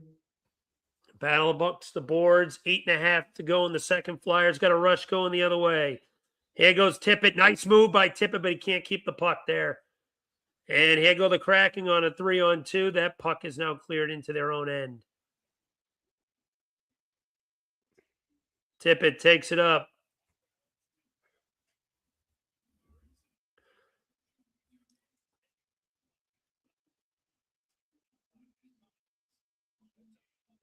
That is an icing with 8:03 to go in the second. Noah. All right, Dvorak, let's go. Win a faceoff. And he wins the faceoff. If you got to predict, what does that Dvorak contract look like? And you know what, Mo, on the topic, what about the Zegras contract? What does that look like? 8 by 9.5. 8 by 9.5. You know what? I'm going to say Zegras takes a little bit of a discount. I think he was so happy here. The fact that he's with Drysdale and York too. I'm going to say he goes 8 by 8.25. Oh, I would love that. I think he goes just a little over 8. I think he looks at the situation and says, listen, I was miserable in Anaheim. I'm going to give them a little extra cap flexibility. They're going to need it for York and for Forster and Michkov coming up. Yeah. Zegras back at the point. Rister blocked. Hit nothing. Dvorak. We got some predictions here. Dvorak, 3 by 5.75 mil. Zegras, 8 by 8.25 mil. You know, with Dvorak, as I've mentioned, 2 years is the max I'd go. I don't hate that AAV. If it goes 3, I don't hate it. I wouldn't be happy, but I guess I'd be like, it could be worse. And you could probably move that deal if need be. But realistically, I would go more money if it means keeping him at 2. Like, if I go up to him and say, listen, if you want 3, I only want to go to 5. If you want 2, I'll go up to 6.5 and see if he's appealed by that. Because I really don't want him for that 3rd year. I don't want to go 3 either. 3, I think, would be my max. Like, oh man, 3 is my max too. But I don't even want to go 3. I'd prefer to trade over 3, but at least 3 I could like try to talk myself into. Yeah. You go 4 or more, I'm throwing I'm throwing a rock at my friggin' TV. Yeah, and then wonder why did I just do that to my TV? It had nothing to do with that. But like, look, I'll be perfectly honest. If you're asking me, would I sign Dvorak? I wouldn't. Honestly, I would not sign Dvorak. The only way I don't sign him to a short-term deal is if you truly know Luchenko is ready, or you have another plan at center next year. Yeah, exactly. I think Luchenko probably has a good shot of making the team out of camp. Look, I thought he was. Look, a lot of people were saying that they thought that he had a worse camp than the year before. I actually disagreed with that. I thought he actually had not a way better camp, but like I thought he was a little better at this camp, and especially in the preseason games and those few games that he did play in the NHL. I thought he was actually better than the previous year. Flyers are getting a power play, it looks like. And I think he could have easily, probably, like, no, maybe not easily, but like, I think he could have hung in a 3C spot. I think he could have hung in a 3C spot this year. So, and again, for me, my biggest issue with re-signing Dvorak, and we've talked about this on Flyera also, is that I want to take away Tocchet's toys. I agree. That's a valid point. His toys. Like, if you want to have, like, look, and I said it, I go. That's going to be a future episode name, by the way, is Tocchet's toys. For me, Cates, if you would put Cates on that line and replace Cates with Dvorak, yes, look, Cates isn't as good in the faceoff as Dvorak, but everything else Dvorak does on that line, Cates can do. And he can actually he's probably a little better defensively than Dvorak is. I agree with that. At the same time, if Luchenko wants to make the team next year, and if Briere maybe trades for a Constance Alenius, a Noah Austin, or whoever, any other center that he brings in, and now you have Dvorak there that's just taking up a spot, and you know Tocchet's gonna play him. He's not veteran. He knows how he plays the right way, and he's done. So I'm like, no. That's like, you do not want to hear that right way bullshit. I heard enough of that. Other players can play the right way too. Like, they got to learn. They'll learn that to play the right way, but you got to give them a chance. You got to give them a chance. Whatever the Flyers do, it's not going to be via free agency. It's going to likely have to be via trade again. They're going to have to get creative. They're playing away to the 2023 free agency class. Obviously, did not work out. No. Everyone re-signed as what we kind of expected, unfortunately. because free agency in the fucking NHL is a joke now. So Flyers continue this power play. Minute and 35. What was that? Who the hell did Zegras just collide with there? That was weird. I missed it. Konechny takes it in, kicks it off the brink. Back to Zegras. Nice little pass back. Zegras misses the pass. Oh, good keep. Drysdale. Zegras. Drysdale. Konechny. Zegras. I think that one was saved. Good keep, though. First unit making some noise. And turn it over. Here comes the second unit. Nice pass by Barkey, though.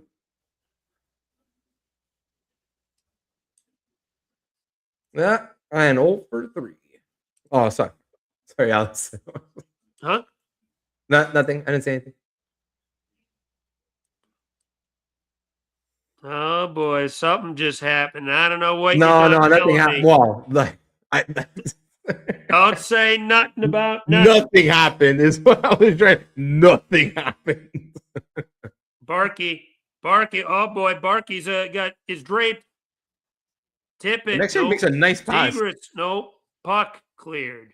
Fuck. Barkey actually ends up making a nice pass with that guy draped all over him. I don't think that was a good play. It wasn't that the pass, but I don't think they were expecting it. That's the thing that we point out is his motor. Barkey, good bid. Oh, Michkov almost jumped on the loose rebound, but that'll end the power play.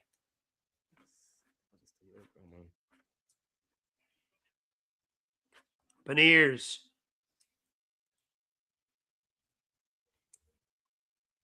Sealer with the puck behind the net. Not much going there. Puck now worked against the boards. Wrists the line and gets to the puck behind the net, it looks like. Tries getting to Grabenkin, can't handle it. Seattle with the puck now. Vince Dunn kicks it over. Shot save, Urson. Vladar. I've done it again. Vladar. I'm going to stop doing that. I did it again. Why do I think Urson's in net tonight? Got Urson the brains. I need some water. I'll be right back. keep the fans on. I get a glass of water real quick. So I got my water ready, my gritty cup. Oh man, but yeah, no, this second period so far has not been great. Power play. I beg the Kraken to stop taking penalties. Yeah, no, you're right, guys. I beg the Kraken to stop taking penalties just so they don't have to watch their power play for the rest of the night. Yeah, you're 100% right. You're 100% right. And you know what? It kills momentum. Even whatever little momentum they actually might have had, it just kills it. Kills it. It doesn't make sense. How? What I miss? Be so bad on the power play. It doesn't make sense. Oh, we have players. We should be half decent, but we just. It's like Rocky Thompson never left us. Oh.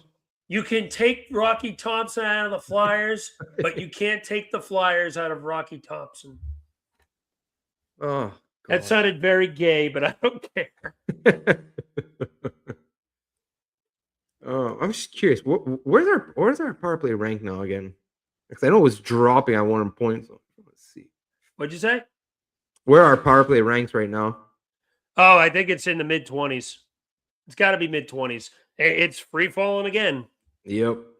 That's what I'm going to check. The Kraken are smart for taking penalties tonight. That's 2 extra minutes of the Flyers going without scoring a goal. No fucking shit. It's painful. Just scroll to the bottom. We're currently 24th. 24th. That's what I said. It was 24 or 25. It was right around that range, I knew. Just didn't know specifically where. What a shocking costume. What in the world? That's interesting. The what? Sorry? They just showed a fan in a gritty costume. It looked like he just had a mop on his head. Awesome. NHL Network showing us some interesting stuff tonight. You know what's surprising, though? Colorado actually has a 26th ranked power play. I know. I was talking to my buddy Trevor about that online yesterday. He said, "Imagine how good we'd be if we had a good power play." And I was like, I said, "Colorado was a bad power play?" And he said, "Yeah, you look at it." So I looked and I saw that too, 26th. Yeah. Insane. Yeah, Carolina too. Carolina is at 16.7. They're 25. The Islanders that are playing really well this year, they're at 27 at 15.4. The Caps 15.1. They're at 28. Shit, you got some A actually lot of good good teams. teams near the bottom. Yeah. Who's dead last? Calgary at 13.3. Okay, that's not a surprise. Calgary, you have LA at 31, and the Toronto Maple Leafs at 30. Backhand misses. Man, do the Maple Leafs miss Marner on their power play? The Maple Leafs miss Marner for many reasons, and Austin Matthews does not look like Austin Matthews of old either. That is a big issue for them. Yeah. Oh man, I was watching the game yesterday. They were playing Ottawa, and they were up 2-0. Right, the Leafs were up 2-0. Oh, Dvorak, good bid. Yeah, the Leafs were up 2-0, and then Ottawa storms right back, ties the game. I'm like, oh man, like they're gonna blow this one. But then like fucking the Leafs scored back for 3 in a row. I was like, ah. Giroux had 2 apples, I think, yesterday. Who, Matthews? No, Giroux. Oh yeah, could be. I always check Ottawa. Excuse me. If I don't watch them, I do always check Ottawa box scores because I want to see how many points Giroux got. That was right off the glove. But yeah, he's looked good this year. G? Yeah, he looks like still a second line talent, to be honest with you. We haven't scored on the power play due to lack of culture. Dude, he's spitting out zingers tonight, Bush. That's funny. But yeah, that's not wrong. Not wrong. Like I said, you can take Rocky Thompson off of the Flyers power play, but you can't take the Flyers power play off of Rocky Thompson. Oh, fuck, man. Yes, we need the culture guys on the power play, so make it better. The first power play they actually had a couple bids, and I'm thinking, all right, they're getting some chances here. Tonight, I mean, the second and third, they just seem like each power play has gotten progressively worse. Pretty much. Come on.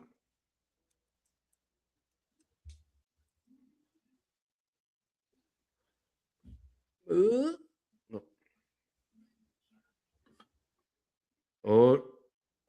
Oh, nice stick, York. Nice stick. So got the face off here. There they go. They won it now.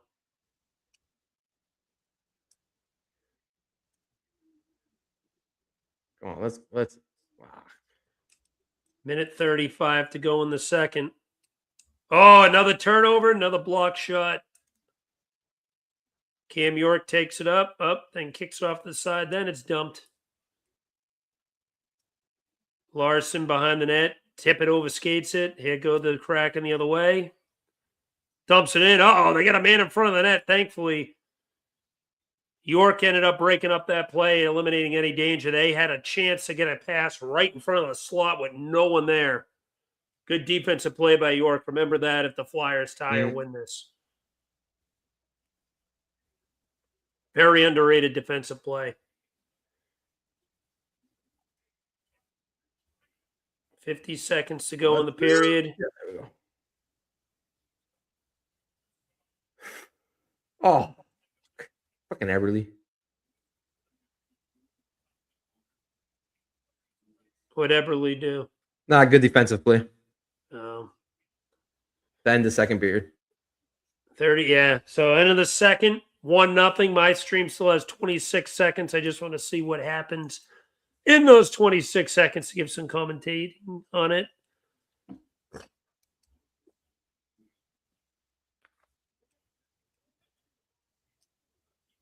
Oh, here's the rush. Oh, yeah, there it is. Yeah, he kind of... I got a stick on it. Broke up a play. Stick lifted that on a potential slot bid. And it is 1-0 after 2. You got to come out better in the third. That's all I got to say. That second period was a little too sloppy. especially to start. They finished pretty strong. Well, no, yeah, pretty. Yeah, okay. they did. Better. I won't say strong. They finished better, but yeah, I gotta get a better effort in the third there if they want to even tie up or even win this game. So I agree. I will say though, I do feel better about their play towards the end of that period, as you mentioned. But at the end of the day, they have got to get. It's kind of contradicting, but they're not getting any high quality bids. And I know it's ironic because we always emphasize put pucks on net, but tonight I just don't feel like they've had really any high danger chances. They really haven't tonight. But they're not even getting really many shots. I think they only had, they had 8 shots that period. Actually, it wasn't as bad as I thought. But overall, just hasn't felt like they got many high danger chances this game. No, they're really, and even the shots they did get, like whatever. They're just like one and done shots, like nothing. So, like you said, nothing dangerous. Yeah. Look, what at the end of the day, look, Seattle's shutting it down. Like Seattle's covering the middle. Like they're not giving the Flyers anything. So, but look, we got to find a way. Agreed. Looking at the scores out of town right now, Penguins officially beat the Blackhawks 7-3 final there. Ooh. Someone had a hattie for the Pens. I think it was Justin Brazeau. His second hat trick of the year. Oh, let's check my Justin Brazeau. I know, right? What the fuck? What? Where did this guy come from? He only has 11 goals, so over half of them in those 2 games alone. But what? He's having a pretty decent year for Pittsburgh.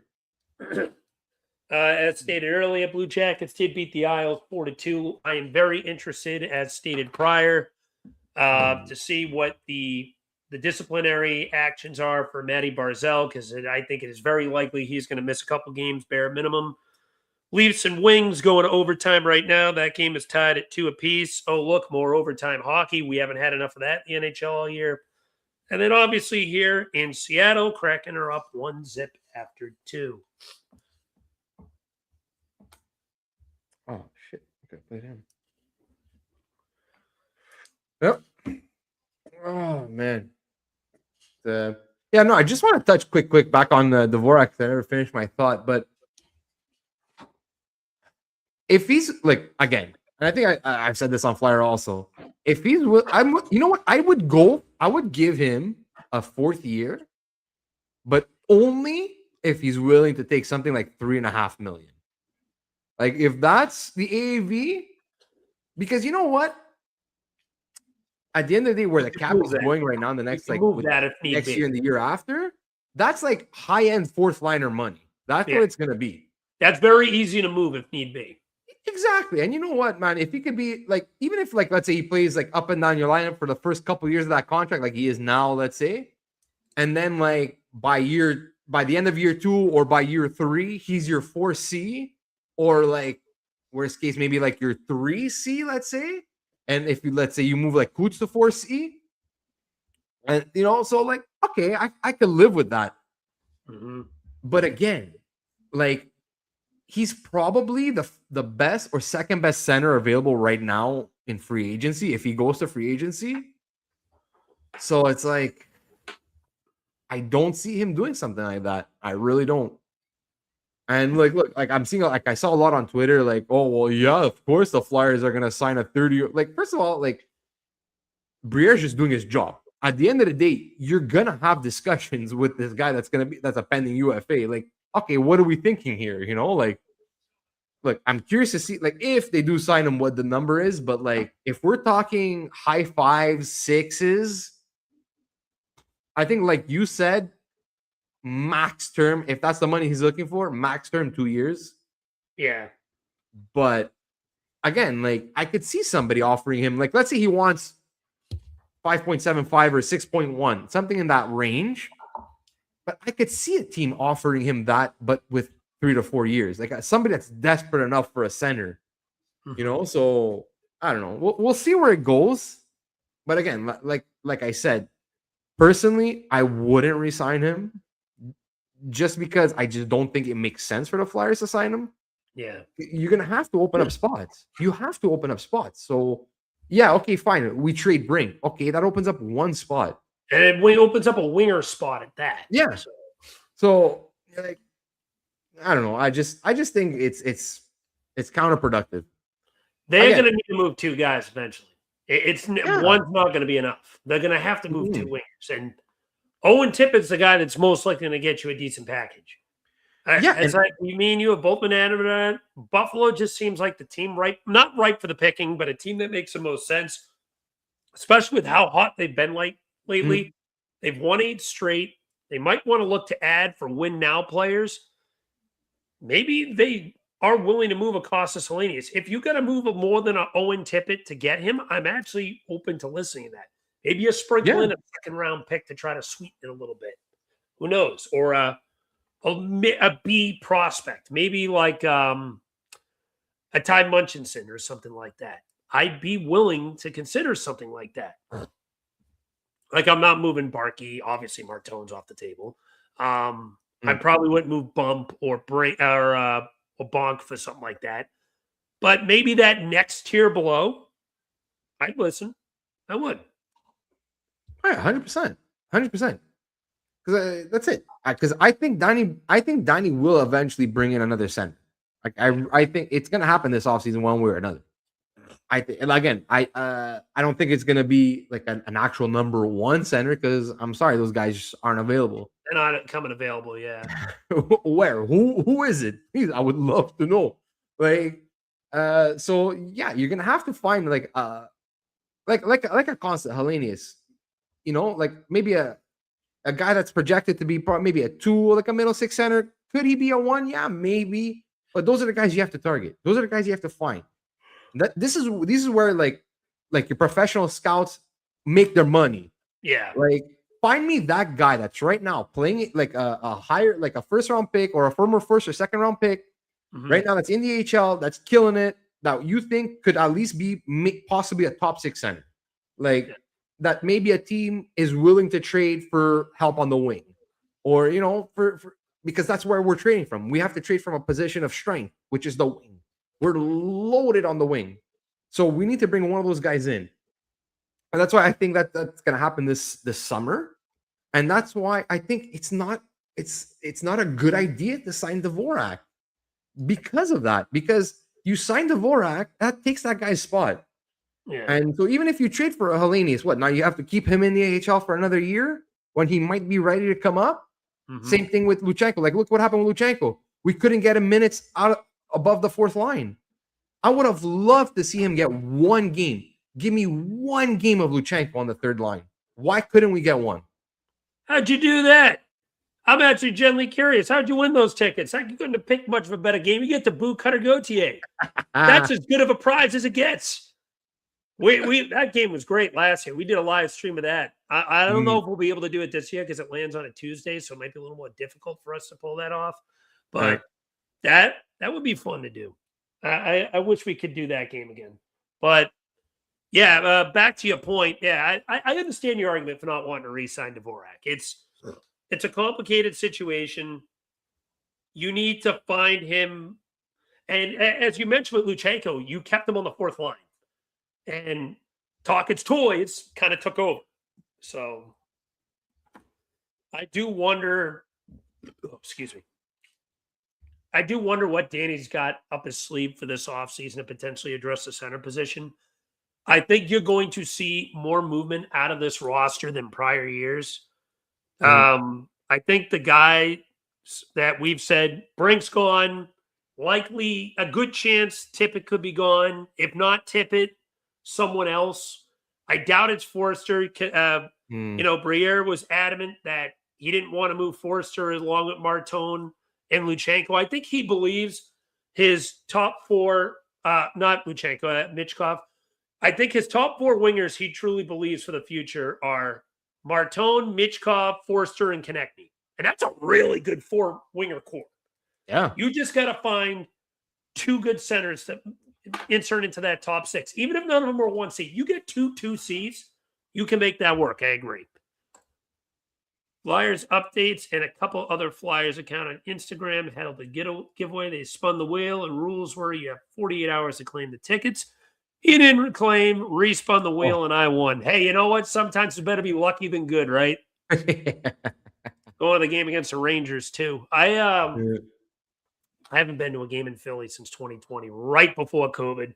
I've already promised myself if they make playoffs this year, I'm making the drive up there to go. Maybe even before the season ends. Me and Eric have kind of talked about this before that maybe me, him, and Jamey meet up in Philly for a game and we do like a episode of Flyera, maybe at like a unknown location with the three of us, kind of just do like how Cam and his buddies did their high brew giveaway. We might consider doing something like that where all three of us are sitting in a chair and just having like a big screen and we just shoot the shit in general. So that's definitely a possibility. That's kind of one of my dreams that me, Eric, and Jamey, maybe two hours before a Flyers game or 2.5 hours before a Flyers game that all three of us end up going to. We go to like one of the steak and cheese places in Philly and just have a camera there, eating food and having a fucking Flyer shoot the shit for an hour and a half before the game. That'd be fun. Oh yeah, that would be fun. Yeah. Actually, my favorite, I haven't tried them all, but like they changed the name now. But it's not. Anyway, it used to be called Tony Luke's, but now it's Tony and Frank. I think. Anyway, my favorite cheesesteak place in Philly. Love it. Cheesesteaks, they hit different. Oh, they hit different. So good. Oh man. But yeah, I'm thinking I might be going down in March. That's when I was thinking if I pull it off, but I don't know for sure yet. So I'm gonna try and look at that schedule right now and see what games would fit. It's been a while. I haven't gone to watch a game in Philly because usually every time I get down to Philly, it's always in the summer. Because I go see you got the beach and everything. I take my family. We go to see my uncle. Then we go spend a couple days at the beach. And so it's kind of hard. But when was the last time I went? I know I went. I went to go watch Flyers Rangers in the playoffs. And it was 2014. But I know I've been since. I just can't fucking remember. Oh man, I can't remember. The game that kind of sticks out. Let's see. I don't know. They don't really have any home games on the weekend. It looks like. Let me see.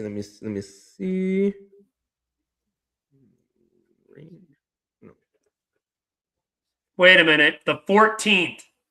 You play Columbus at home, I think. Where is it? 7:30 p.m. start. It's their last game before their Western California road trip, which, mind you, is very late this year. Yeah, it's. I stand by this. I've bitched about this on Flyera, and this is so bizarre. I don't know if any of you guys that are listening right now know this. The Flyers do not play the Detroit Red Wings for the first time until March 28th. That is absurd to me. That is absolutely nuts. How do you not have a single game against them until March 28th? The season ends in mid-April. The 3 Red Wings games this year, March 28th, April 2nd, April 9th. Just bizarre. Like honestly, meanwhile, they're already done with Florida for the year. I don't understand how Detroit is like leading the. Oh no, well, not anymore. I guess Tampa won't. Are they? Yeah, Tampa passed them. Oh, then again, did Detroit win today? Let me. They went to overtime. No, they won in overtime. Okay, so Detroit's back in the division lead. Tampa second and Montreal third. No, but like they have a -5 goal differential. When they win, they barely win. When they lose, they get their shit kicked in. Holy shit! But they've scored 122 goals on the season, which is actually not bad. Let me see. Hold on. That's one team better, 2 team better. That's a tie. 3-team better, 4-team better. So they're When like they tied win, for 5th in goals for in the league. that's But so they goals allow a lot of against. goals is the issue here, it seems Yeah, like. they let in a fuck ton of goals. But how are they leading the division? I don't know, man. It doesn't make sense to me. I could not tell you. Could not tell you how this Red Wings is. I mean, they just when they score, but they barely win these games. They're not blowing anyone out. It just seems like it's a thing. Oh man. Surprised we haven't heard from Jamey yet tonight. He said he was going to hop in, but maybe he ended up being held up by whatever his family issue was. If so, completely understood. Nah, family comes first. Oh, absolutely. We love Jamey here. Yeah. This San Francisco-Chicago game that I told you about too, absolute shootout right now. 28-21 in the second quarter with 12 seconds to go in the first half. Oh, that's nuts. Offenses go lower right now. Oh, man. What I call it. Got my new hat. It's my. Oh, by the way, guys, my new hat. Got this for Christmas. Ooh. But that's pretty. I got this one, but I also got this one here. This one's my favorite. Let me show you my Flyers hat. It actually has the NHL logo on the side, like the old, like kind of like, but with not the silver, but like the old bronze. I like it. Fucking beautiful. But actually, let me get my Flyers hat. Hold on one second. Was a good Christmas. Good Christmas for Flyers. 2 caps and a toque. Oh wait. When he comes back, I'm gonna show him my nice t-shirt. Oh, fuck. If anybody out there, if you got any good Flyers Christmas gifts, let us know in the chat. Absolutely. Check it out. Let us know. So, see, this is why I don't wear hats forward. It looks weird on my head. I just got to curve it more. Here's mine. It's a little Flyers thing there, and it's got NHL - Philly. Yeah. I like just rocking them backwards. It looks, I don't know why. It just rubs off better. But you mentioned something interesting. I grabbed my Patriots hat, and I don't see no elastic on the hat that you mentioned. I don't know if it's just this one, maybe in particular, but not elastic. I mean, like a string. It's like like your like sweatpants. Like the string that you tie, and it goes across like here, like the seam. It goes across the seam. Mm-hmm. Like look at Urson. You're gonna see. Look. But you're on delay, so keep an eye when you see Urson on the bench. You'll see that white string across like his hat. All right, hold on. Yeah, they're just speaking to the coach right now on mine. My shit still shows intermission. How far behind is this? Mine, the period just started. Oh, I'm going to have to refresh this because it still is in the NHL network office on my shit. Yeah, that's nice. Weeks go. Okay, can we go? All right, now the period just began on mine. Okay. Sure, I have the Sportsnet feed. Not Sportsnet. Sorry, the Flyers. Flyers feed. Yeah. NBC Sports Philadelphia feed. See, any of the other games now that they're not going to be playing NHL Network, I'll be back to normal speed with everyone. Ooh, that was a good bid right off the bat early. Tip it. Gets the puck behind the net. Coots. Backhands can't bury. Have the Flyers won in Seattle yet since Seattle became a team? Oh, that is a good question. I don't think they have. Do not know. I'm pretty sure we must have. They've won at home against them. I know that. They annihilated them when Dave Haxtell first came here, and I took immense pleasure in that. Ryan Ellis's only goal as a Flyer. I'm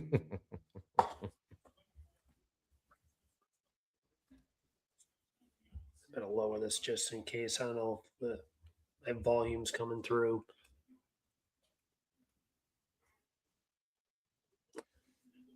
Seattle. Oh yeah, we've beat Seattle in Seattle. Oh, we have? Okay. Mm-hmm. 18:35 to go in the second on my feed. Seattle with the puck behind their own net. Passes pad. Grubauer takes up the right side of the board. Berkeley Catton kicks it up.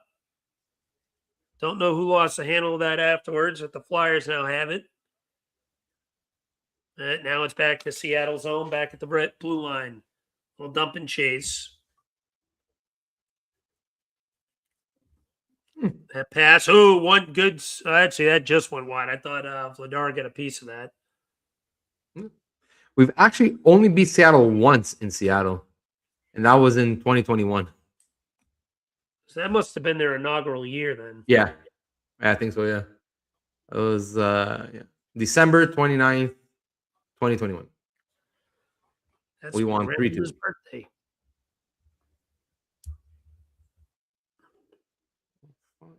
Okay, you know what? I think Grubauer almost tripped Couturier on that backhand bid. I can see why not calling it because he may have got the puck too, but it looked close. Not like it matters. It's not like our power play would have did anything. Grubauer, num on puck.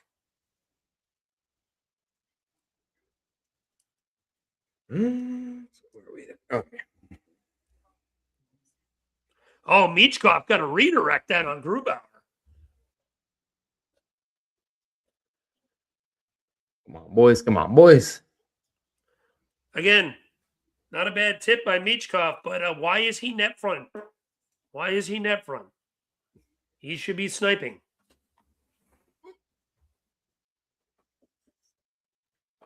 Another solid shift by the fourth line.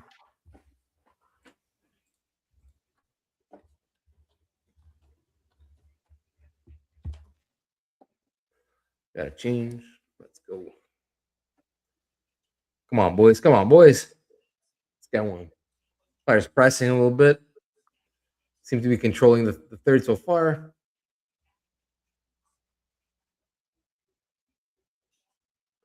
Flyers fourth line with some decent control right now.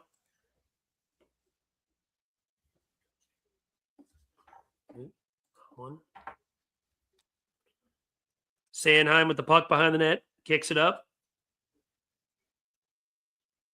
Here go the Flyers. Little dump and chase by Couturier. Couturier gets it back to Tippett. Tippett behind the net.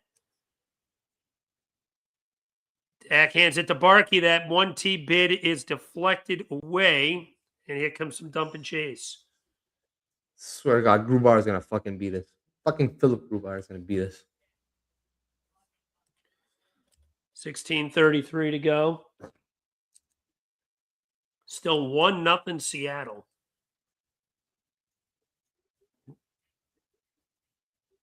Barkey. All bark. Plenty of bite. Ooh, redirect, but goes wide. Shots are 20-15 in favor of the Flyers, but we are still only 1-0 Seattle where it matters.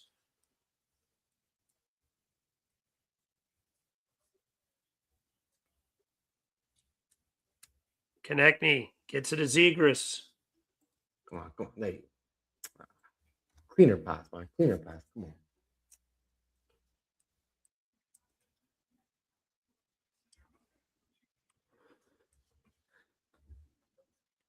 Very quick period. I don't think there's been a single whistle yet. No.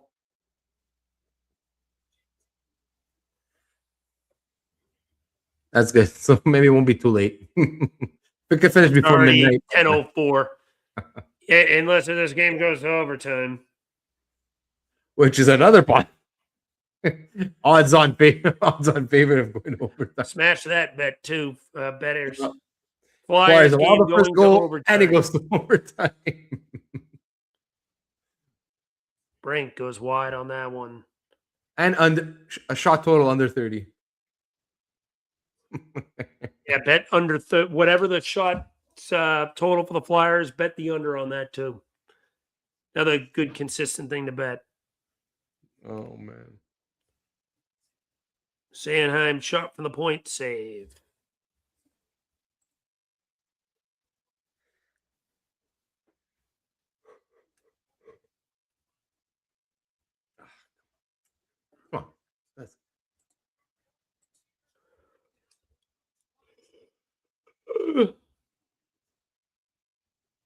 Oh, we got a whistle. We got another whistle. Technically, was the whistle before. I think Tippett almost redirected the shot while lying on his ass.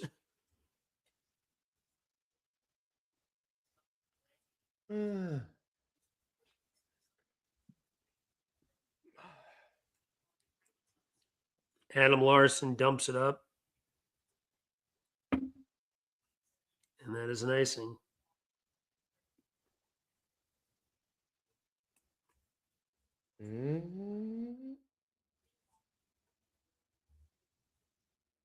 Come on. Something's got to happen. Starting to get a little bored now. Oh! Why'd I say that?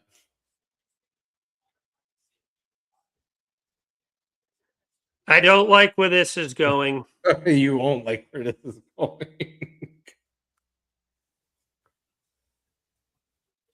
I hate these streams. They're so behind. Oh, fucking broken play in the defensive zone, just bouncing puck.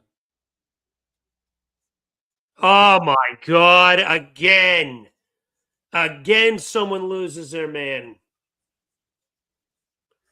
Chandler Stevenson? Really? Puck's just bouncing weird. Then Vladar tries to play it. Then fucking Sanheim just. Yeah, if I'm Vladar, I let my defenseman do the job there. I don't like the fact that he tried playing that. I know he's just trying to help. As it just kind of led to an absolute mess behind the play. I don't even know who to blame for that, to be honest with you. Yeah, there's one of those like random broken plays where it's like the puck is bouncing. I do think there was one guy too many that went for the puck by the boards. And they should have had someone just carry the position in the slot. But Vladar really should not have tried playing for that puck. That was a mistake. Yeah, he should have. Yeah, I think so too. He should have just let that bounce. Oh. So I'll kind of go like a mixture of blame there. Yeah, that's just. So now 2-0 Seattle with 13:43 to go. Come on. We got to get a quick one now. Come on, let's go, boys. I'd say a power play would be nice right now, but we all know that's a lie. Might as well go on the PK. We probably have a better chance of scoring. Andre wide. Oh, yeah, bring back the power kill.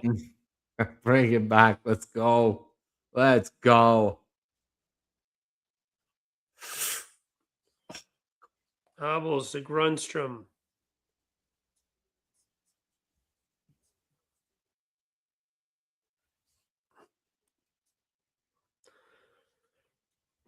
There's the dope.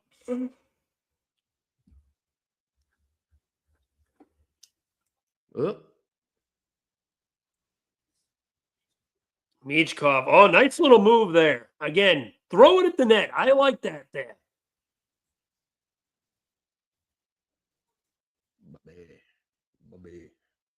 Here comes another rush for Seattle. That one goes wide. We started to put the period off well, and then that goal against just killed momentum.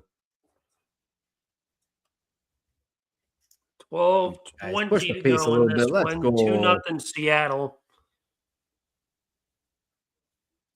Have we been shut out this year? I feel like we have, but I can't remember for sure.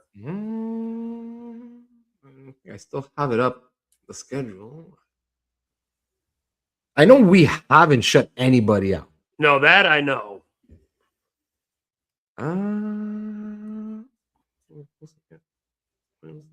I think we have once, but I don't remember for sure. Schedule and results. There's your answer. Shut out against the Lightning. Yes, we did get shut out by Tampa. That's right. That game sucked.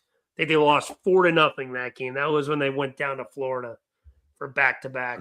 Okay. That is one of those teams that just seems like that has the Flyers number. Them in Toronto.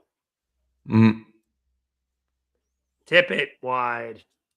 Oh, yeah, that's it. The Tampa game. Yeah, you're right. It's the only time, though. So. Yeah. Yeah, only one. Well, this isn't the second. Oh. And that puck's out the zone.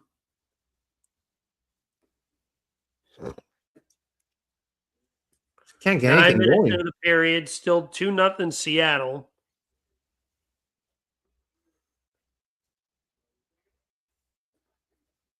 Another break. All right, come on, guys. We got to get something going here. I'll be happy with a point at this point. See, this would be a good game to get a loser point in because you fought from behind to get it. The way things are going, I don't know. Yeah, they just don't get enough spark in that game tonight. No. The fucking Western Canada road trip. I did not miss this.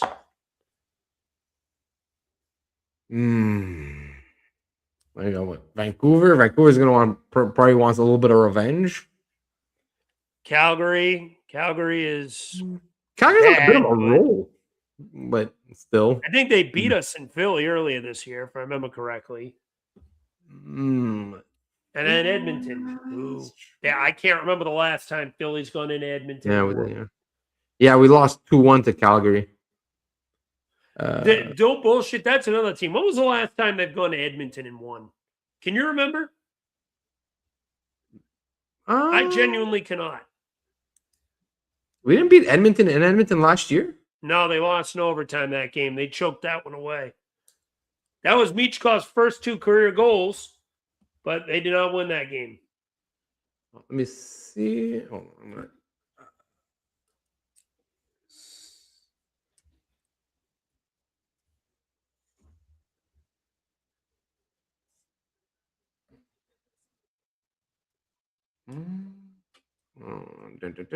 Oh, me. This is like all time. 86. Oh, wow. Oh, times that.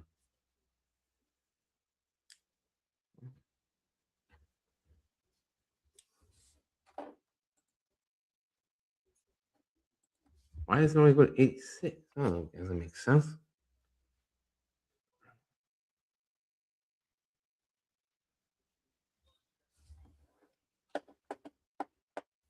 But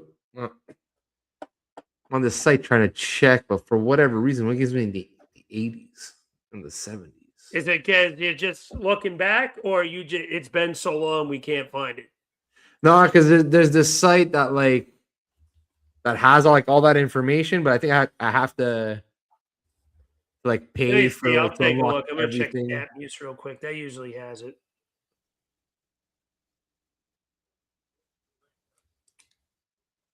Maybe if I go here, Oilers. 2021, they beat them 5-3. That was the last time. Okay. How about it? Other than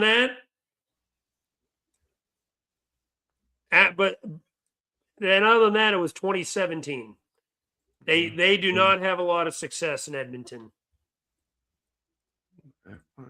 That is not a spot I'm looking forward to. Like the West Coast trip, I always hope, but it always turns into a shitstorm.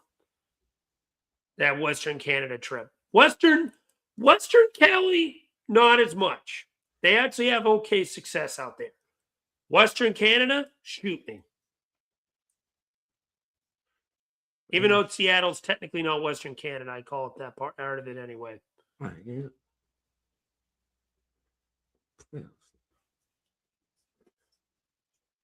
Ooh, that tip just went wide.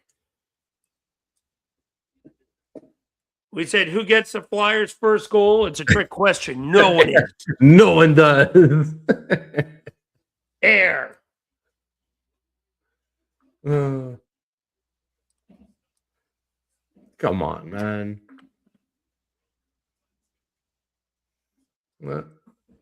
After Seattle scored that second goal, man, just took the wind out of our sails, and we're just not able to do anything. This doesn't feel like their night coming up. No, shit. But look, at the end of the day, you got to give Seattle some credit too. They're shutting us down, man. They're not giving us anything. Yeah, you're right. They're not really getting many high quality bids. You're absolutely right about that. They're making life very easy for Grubauer out there tonight, for sure. Lane Lambert hockey. He's their coach. Yeah, Lane Lambert. Yeah, I'm right. Disciple of Barry Trotz. To the point. Unscreened, right in the breadbasket.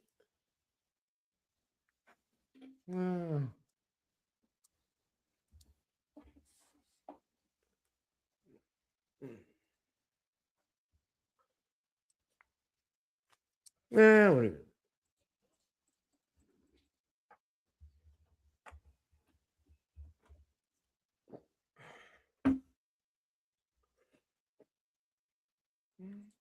Let's see. Our next opponent is Vancouver. So let's look at. What's Vancouver doing? Oh, 2 in a row.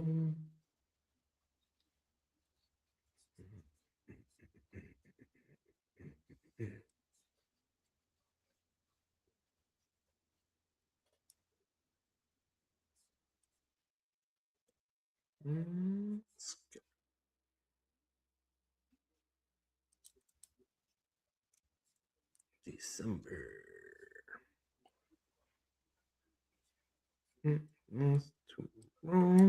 Boston. All right, what needs to be done these last 9 minutes for them to come back and at least send this game to overtime? They gotta realistically, I think you gotta start just peppering the net. Throw some bodies out in front, pepper the net, make it uncomfortable for Grubauer. You're not going to find a high quality bits tonight. You're going to have to get a greasy one. That's what it really is going to come down to. Make it as uncomfortable for him as possible. Yeah, I think they got to get like one really garbage goal, and hopefully that'll like open things up. But actually, just get some sustained pressure in the zone. But like, it's not happening at all. So the Bears just tied the Niners at 28. Oh, wow. Early third quarter. Oh. What a good game this has been on Sunday night. Come on, Boots, do something.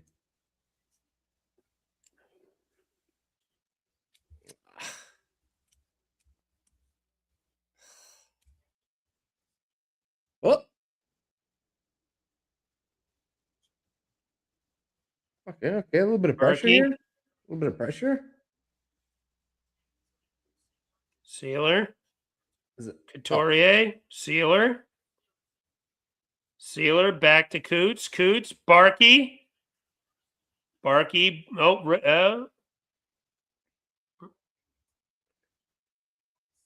Sealer fall down. I guess no penalty for that. No. Is that what you were thinking? That didn't look like a penalty to me. I was okay with it. Puck remains in play. 8 minutes to go.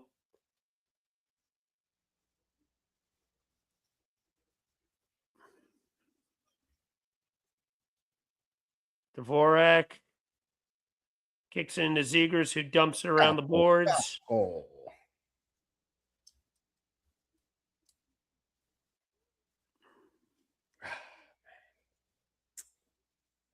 Okay. Let's see what it is. Ooh. Okay.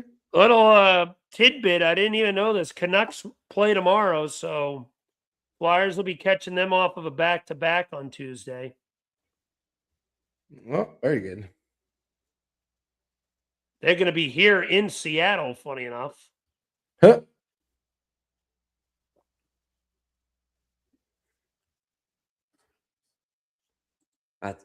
Come on.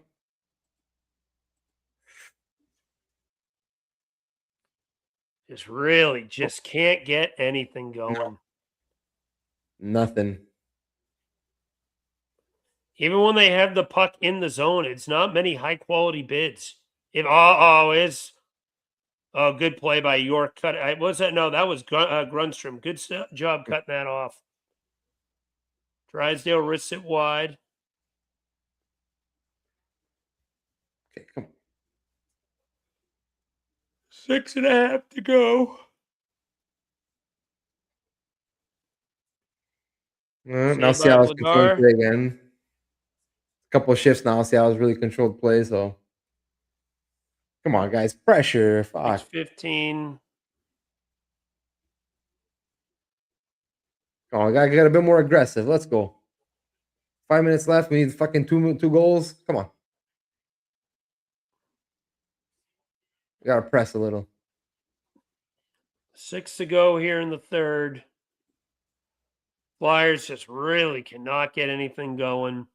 Seattle keeping the puck in their own end for a line change. Literally just bled an extra 10 seconds off the clock, doing literally nothing. Bristow gets the puck behind the net. Now they're just putting some pucks on net, but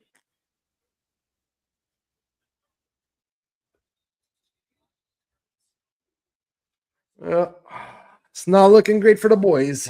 Not looking great. They may have to pull the net a little earlier than usual just for the sheer fact of not getting anything going. Do anything to get a spark. I gotta do something. Maybe I don't know. Maybe try I don't know. Maybe Doctor start loading up a line or something and getting I don't know, put Zegras, Mishkov, and fucking I don't know, Barkey. Let's say I don't give a shit. Yeah, defense is meaningless at this point. They better be trying to just load up the top 2 or 3 lines to try to get anything going. Yeah, come on, because nothing's getting done right now.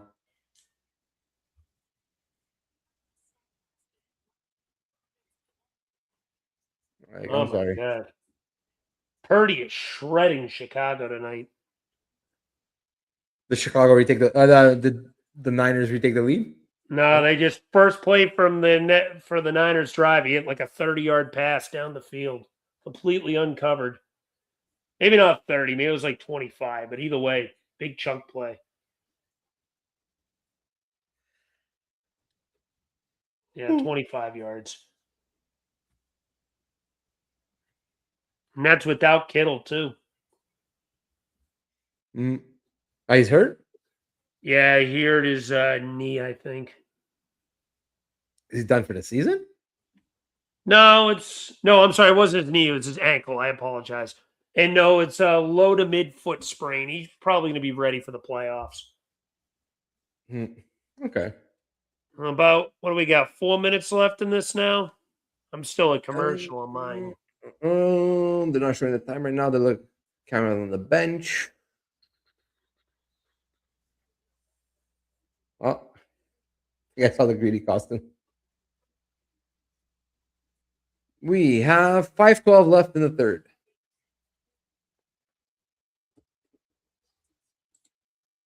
Agreed. No excuses at all. Yeah, you're well rested. You can't come out playing this flat. They just got no offensive prowess going at all tonight. Oh, it's an interesting line.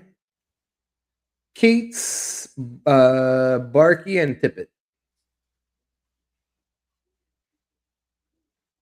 Use check. I'm a Cowboys football fan and a Flyers hockey fan. I needed to choose a struggle. Oh, believe me. Listen, I've had a great for my football team being a Patriots fan, but I have other struggles in sports too, believe me. But no, I don't think any are the worst of the Flyers. I just enjoy pain with them. Gotta love the pain. For example, I am a Red Sox fan too. And we have the cheapest owner in baseball. Oh! Barkey had a chance right in front of the net, but it went right off his stick. There's a couple more chances coming, but they got to pull the net. Got to pull the net soon. Connect me. Oh, close up. Oh, he almost got him 5-hole there. And then he burped it up. 3:56 to go in mine.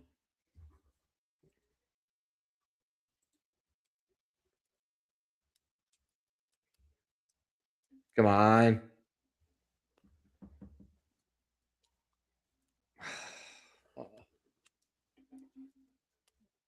God damn Grubauer.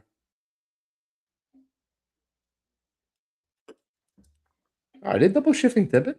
I feel like he didn't get off the ice. To go. Oh, wait a minute. Was that? Did he not? Did he just blow a tire? What was that? Looked like Tippett got pulled down. Yeah, that one, I didn't see it clean, so I wasn't 100% sure if he got pulled down or he just blew a tire, but yeah, it looked a little questionable. It definitely did look a little questionable. Tippett's got snow ass from that. And then Konechny tries sneaking at 5-hole.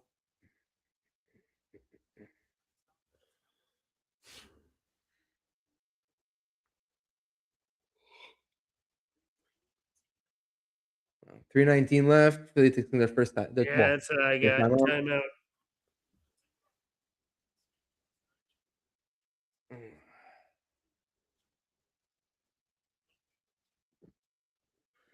Oh, I just realized something. I've had the Kraken commentator all game. Is it showing the upcoming schedule for the Kraken? I have not even realized. I thought this was just the NHL Network. Yeah, NHL Network usually picks up a feed. They don't have, I think, their own guys. Yeah, they picked the Kraken feed tonight, I guess.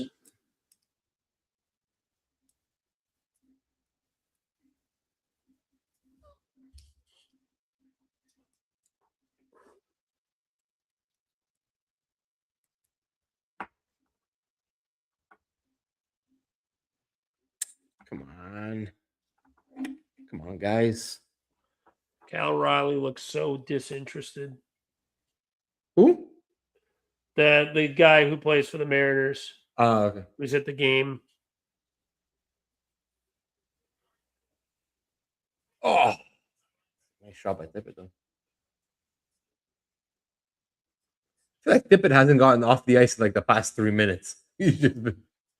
Feels like he has been out there quite a while.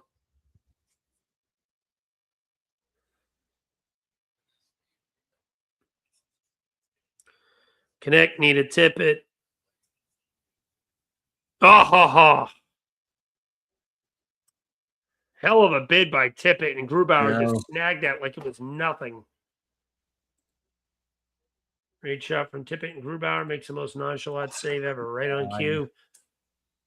Uh-oh. Oh, fuck that.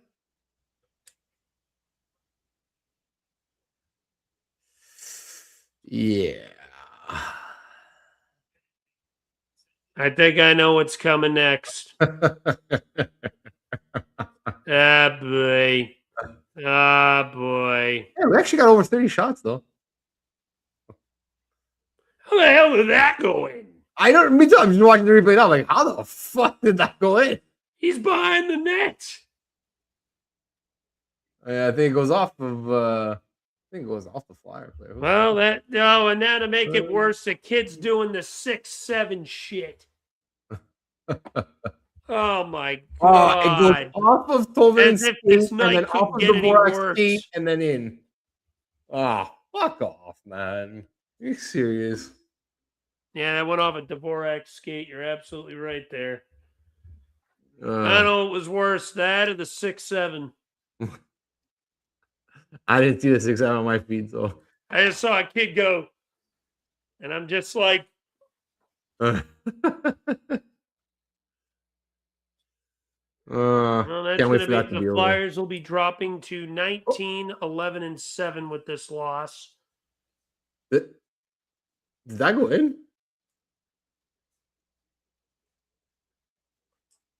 Hold on.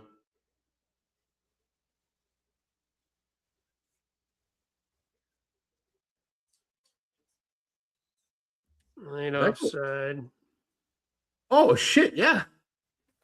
Oh, well. Wait a minute. Is that in? We're back in.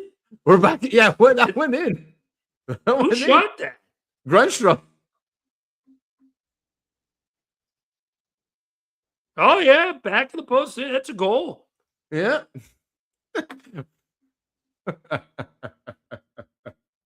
We still got a chance. Come on. 3-1. All right. Well.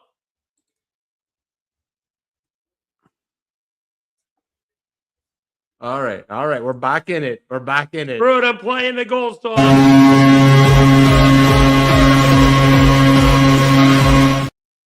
157. Come on, we can do this.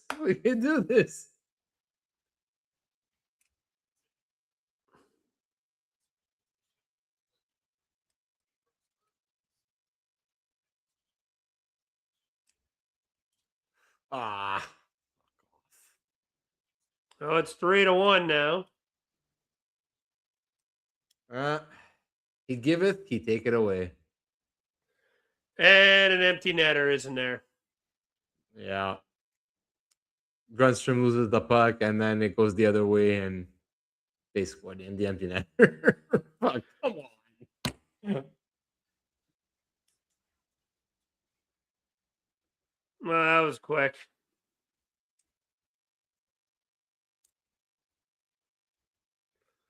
All right, no more pulling the net.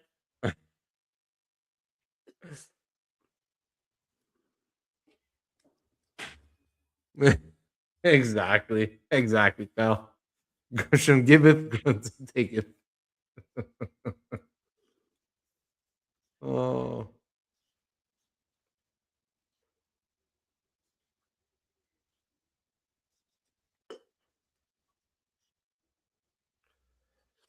Whoop. What the hell is that mascot? It looks like a deranged moose. Oh, I didn't see him. I don't know, but I hate it. Last minute of the game. Final minute here from Seattle.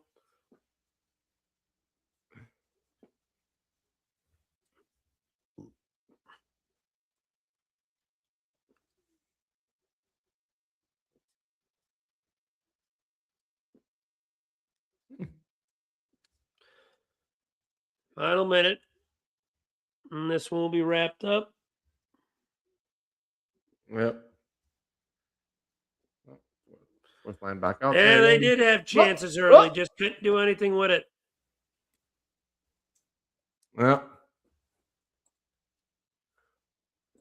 And that is pretty much going to do it.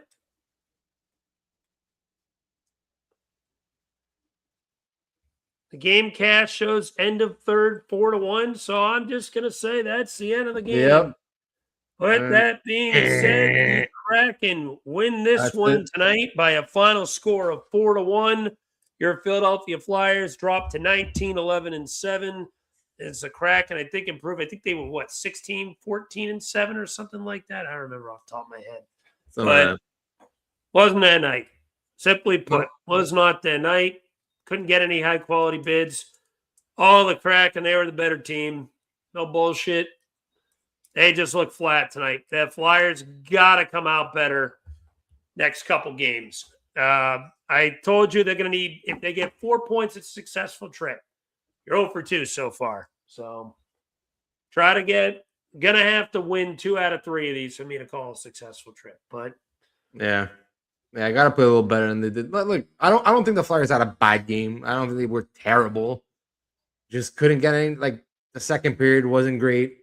And just couldn't get any sustained pressure in the offensive zone. Like I said, look, you got to give it to Seattle. They played a really good defensive game, and they didn't give us anything. Like we ended up with 33 shots on net. Yeah.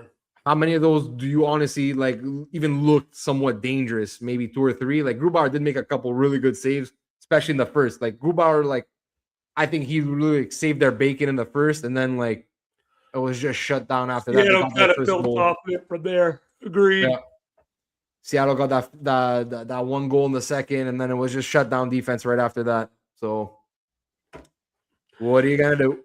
Never mind on the comeback part. Grunstrom give it, Grunstrom take it away in the Nikita Grubenkin voice. That was actually funny. All right, Eric. Any final thoughts before we wrap up tonight? Yeah, no, just I'm just hoping for a more exciting game against Vancouver, maybe a little more chance, a little more offense, hopefully. And it didn't start well, but you know what? Hey, we still got three more games on this road trip, so hope for the best. Agreed. Get Get the dub against honestly, get these 2 wins against Vancouver and Calgary, and I'm happy. You lose to Edmonton, you lose to Edmonton. But beat Vancouver and Calgary, get out of this trip with 4 points. That's a win in my eyes. But that'll do it tonight. Thank you all for tuning into our watch party. Wasn't the result we hoped. That's all right. It's an 82-game season. You're going to lose some games. We don't have much these watch parties. I think they've won 1 since we've done them. Yeah, I think we should stop doing this, man. They never win. Last year.